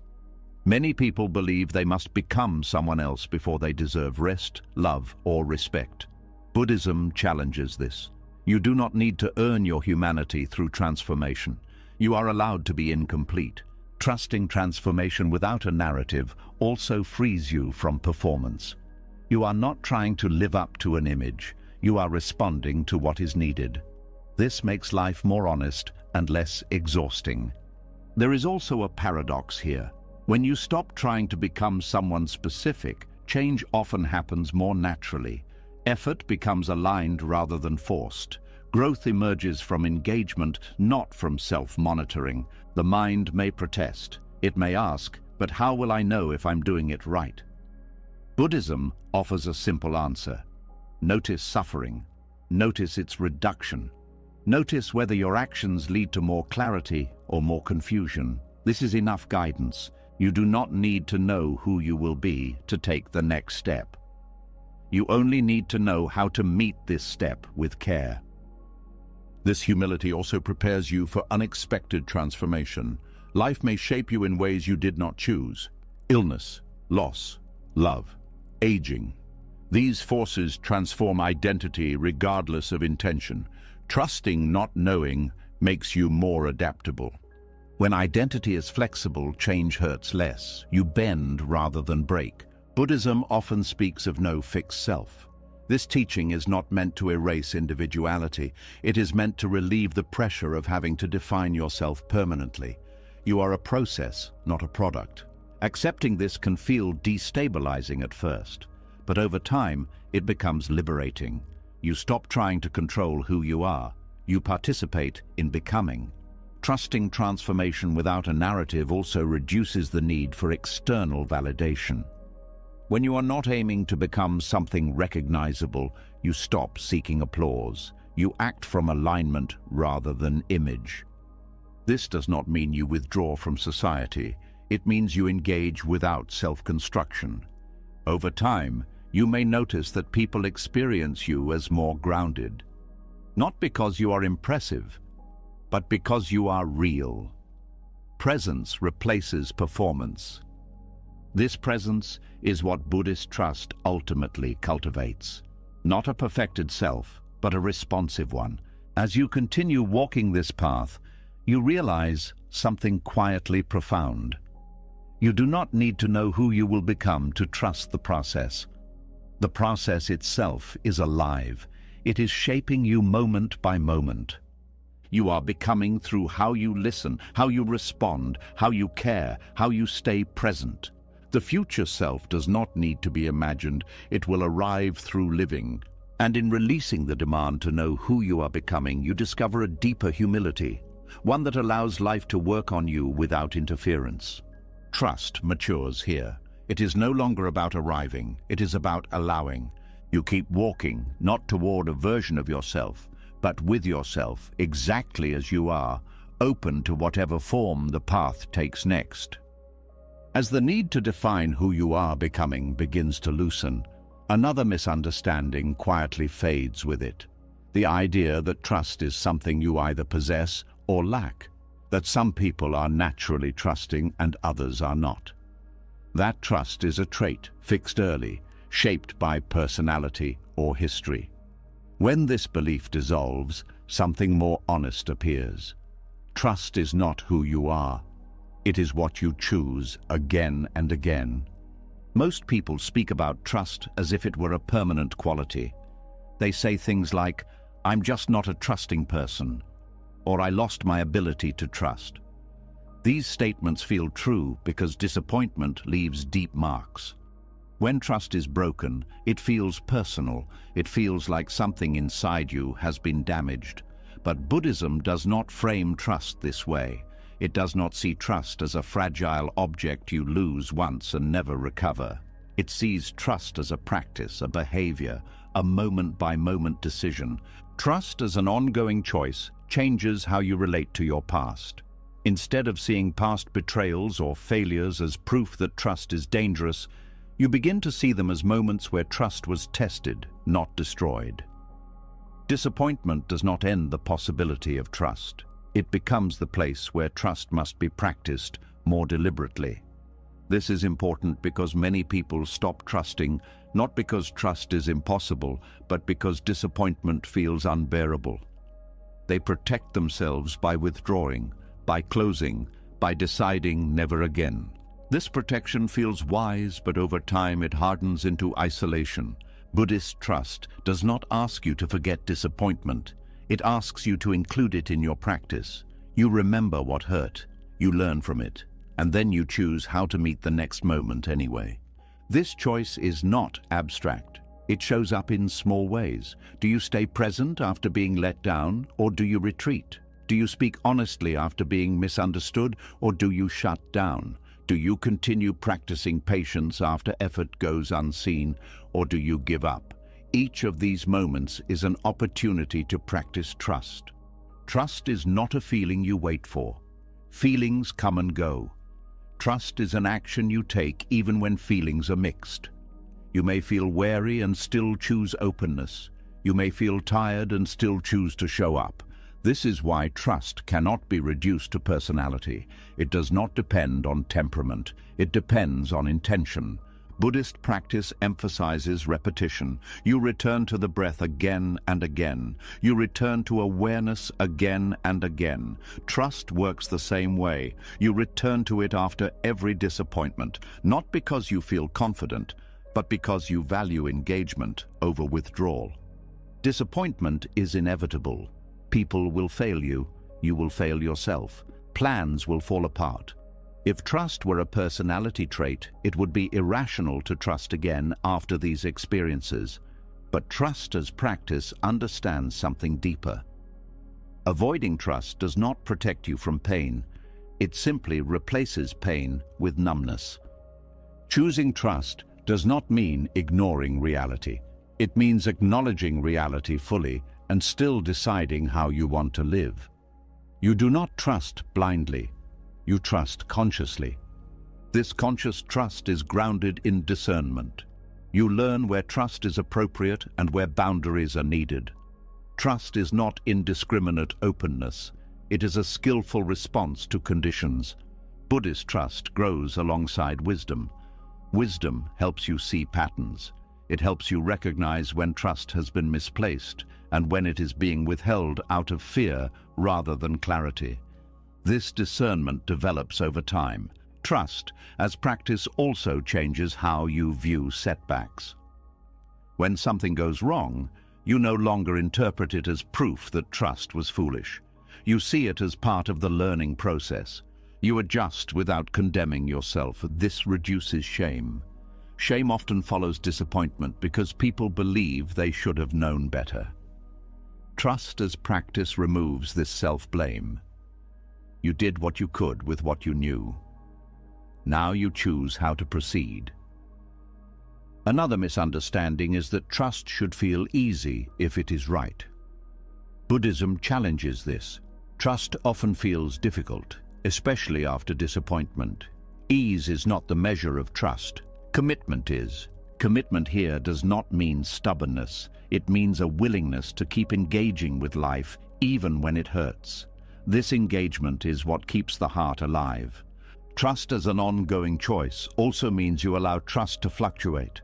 Some days it is strong, some days it is fragile. You do not judge yourself for this. You meet each day honestly. This honesty prevents trust from becoming performative. You do not pretend to be more open than you are. You act within your capacity while gently expanding it. Buddhist teachings often emphasize beginning again. No matter how many times you wander, you return. Trust follows the same rhythm. You lose it, you find it, you lose it again. Each return strengthens the practice. This perspective is liberating. You stop measuring yourself by how trusting you feel. You measure yourself by how willing you are to return after closing. Trusting again after disappointment does not erase memory. You remember what happened. Memory informs wisdom. But memory does not dictate your future. There is also compassion here. You recognize that distrust often arises from hurt. When you choose trust again, you are not betraying yourself. You are caring for the part of you that still wants connection. Trust as practice also applies to trusting yourself. After making mistakes, many people stop trusting their judgment. They become overly cautious or indecisive. Buddhism encourages a different response. You learn from mistakes without losing confidence in your ability to learn. Self-trust is rebuilt through action. You make small choices. You observe the outcome. You adjust. Over time, confidence returns not because you avoid mistakes, but because you know you can respond to them. Trust as an ongoing choice also reframes healing. Healing is not the elimination of mistrust. It is the capacity to notice mistrust and choose engagement anyway. This is especially important in long-term practice. There will be periods when trust feels thin, when doubt dominates, when enthusiasm fades. Trust as a trait would fail here. Trust as practice continues. Buddhism does not expect constant faith. It expects honesty. You admit when trust is hard. You stay present with that difficulty. And when possible, you choose one small act of trust. This act might be as simple as continuing to practice, continuing to listen, continuing to breathe. Trust does not always look dramatic. Often, it looks like persistence. Over time, this persistence reshapes identity. You may begin to see yourself as someone who returns rather than someone who never falls. This identity is more resilient. Trust as practice also reduces cynicism. Cynicism often arises after repeated disappointment. It feels intelligent. It feels protective. But it isolates. Practicing trust keeps cynicism from becoming your default. This does not make you naive. It makes you flexible. You respond rather than withdraw. Buddhist trust also recognizes that some disappointments take time to integrate. You do not rush yourself to trust again. You allow healing to unfold. Practice respects pacing. Trusting again does not mean reopening old wounds recklessly. It means staying open to the possibility of connection while honoring what you have learned. This balance is subtle. It requires attention. But attention is something you have been cultivating all along. Trust as an ongoing choice also means accepting that there will be days you choose not to trust. Days you need rest. Days you need distance. These choices are part of the practice too. What matters is that you do not turn a moment of withdrawal into a permanent identity. You do not say, "This is just who I am now." You leave the door open. Leaving the door open is an act of trust, even if you do not walk through it immediately. As you continue on this path, trust becomes less about certainty and more about courage. Courage to stay engaged, courage to return, courage to choose openness again. You stop asking, "Do I have trust?" and start asking, "How will I practice trust today?"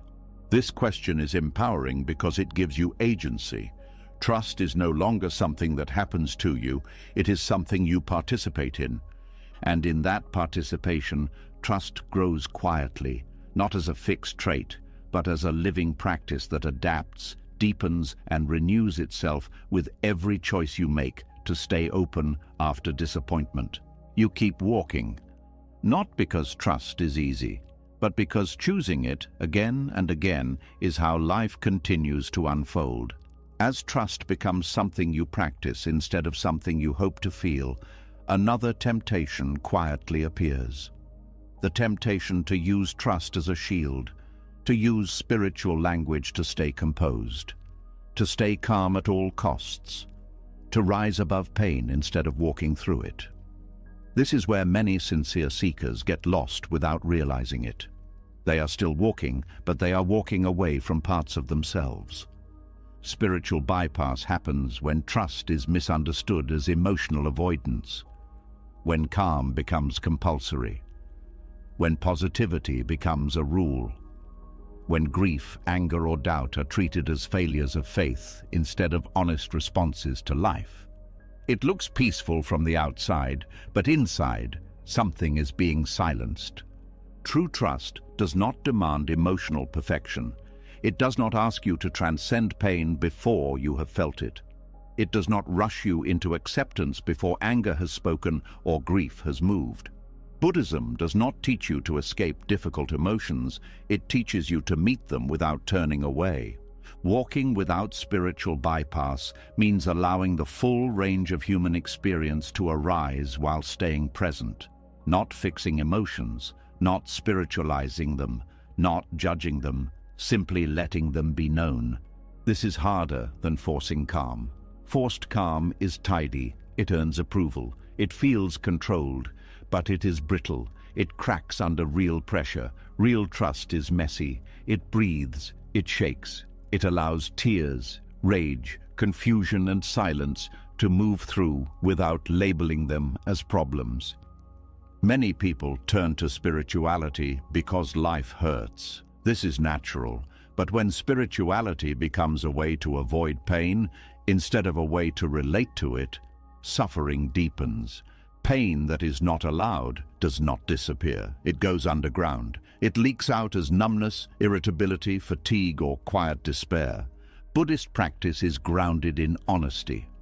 The first truth it offers is not peace, it is suffering, not as a failure, but as a fact. Trust begins by acknowledging this fact without trying to improve it. Walking without bypass means you stop asking emotions to justify themselves.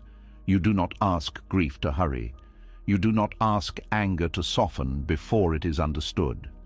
You do not ask doubt to disappear so you can feel spiritual again. Instead, you stay. You feel. You listen. Grief is one of the most bypassed emotions. People rush to acceptance. They say everything happens for a reason. They look for lessons too quickly. But grief needs space. It needs time. It needs to be felt in the body. Buddhism does not offer shortcuts here. It allows grief to unfold at its own pace. Trusting life does not mean trusting that loss is good. It means trusting that you can stay present with loss without being destroyed by it. This is a profound difference. Anger is another emotion often rejected in spiritual spaces. It is labeled unskillful, egoic, or negative. But anger carries information. It points to violated boundaries, unmet needs, or injustice. When anger is bypassed, those signals are ignored. When anger is met with awareness, it becomes clarity rather than harm. Buddhist teachings do not ask you to act out of anger. They ask you to understand it, to feel it fully without letting it dictate behavior. This requires trust. Trust that awareness is strong enough to hold intensity. Doubt is also frequently bypassed. People believe trust should eliminate doubt. When doubt arises, they assume something is wrong. But doubt is not the enemy of trust. It is part of inquiry. It keeps you honest. It prevents blind belief. Walking without bypass means allowing doubt to coexist with practice. You do not need certainty to continue. You need sincerity. Forcing positivity is one of the most subtle forms of bypass. You tell yourself to focus on the good, to stay grateful, to reframe everything. Gratitude is powerful, but when it is used to suppress pain, it becomes toxic. It invalidates real experience. True trust does not require you to feel good about everything. It allows you to feel what you feel and still stay engaged with life. This engagement is what distinguishes trust from avoidance. You do not retreat into spiritual ideas to escape discomfort. You bring awareness into discomfort. Buddhism emphasizes mindfulness not as relaxation, but as clear seeing. Clear seeing includes unpleasant sensations, difficult emotions, and uncomfortable truths. Trust is the willingness to see clearly without flinching. Walking without bypass also means letting emotions change naturally. You do not cling to them. You do not push them away. You allow movement. Emotions are processes, not states to manage. When emotions are allowed, they complete themselves. When they are resisted, they linger. Many people fear that allowing grief or anger will overwhelm them. This fear is understandable, but bypass does not prevent overwhelm. It delays it.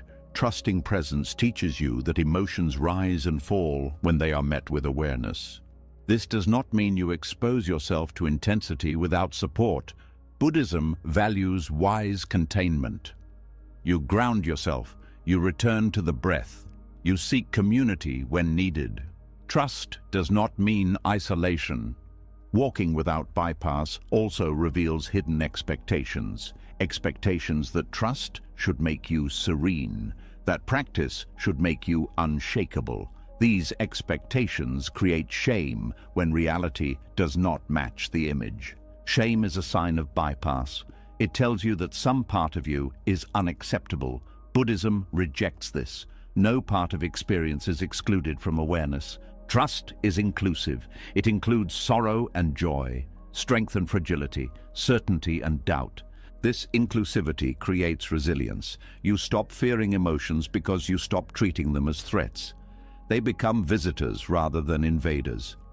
Another aspect of bypass is spiritual comparison. You look at others who seem calm and assume you are failing. This comparison feeds self-rejection.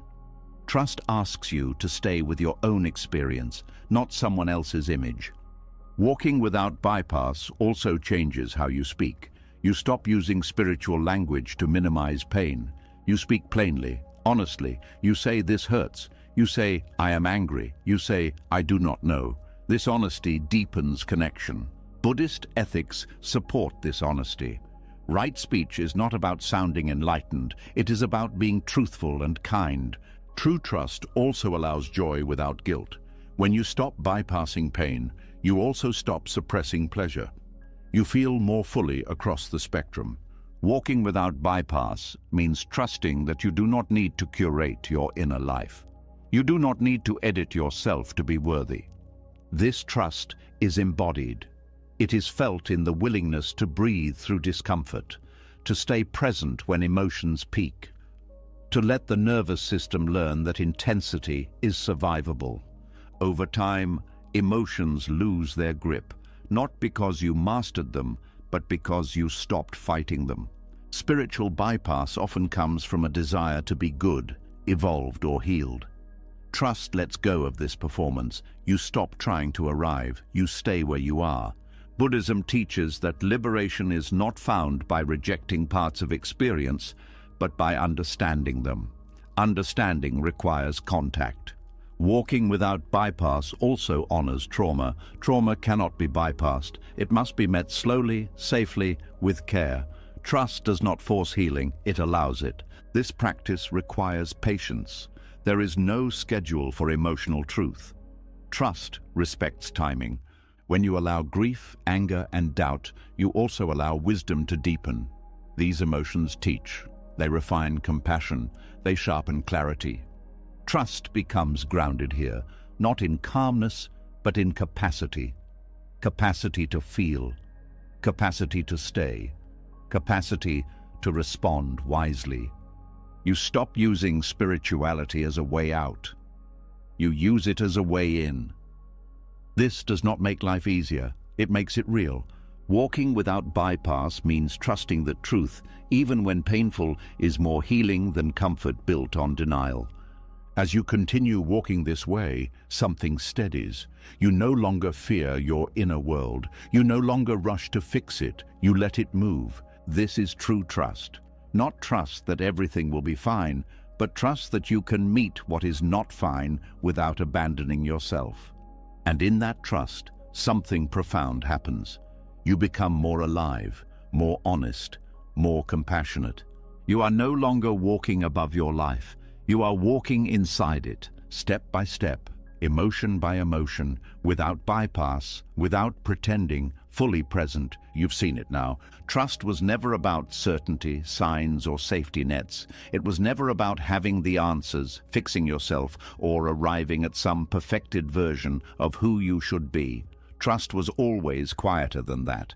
It was learning to walk while unfinished, letting mistakes teach instead of punish, acting without guarantees, staying when discomfort asks you to run, listening to the body when the mind argues, allowing doubt, grief, and confusion to be part of wisdom, not proof of failure, moving forward even when nothing confirms you are doing it right.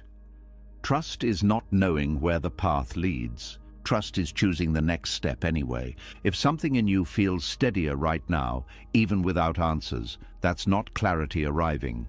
That's trust beginning to live in your body. If this message met you where you are, write "I'm still walking" in the comments. It tells me you didn't just listen, you stayed. And if you want more teachings like this, grounded, honest, and free from false comfort, subscribe to the channel and stay with us. The path continues, and you don't have to walk it alone. Until next time.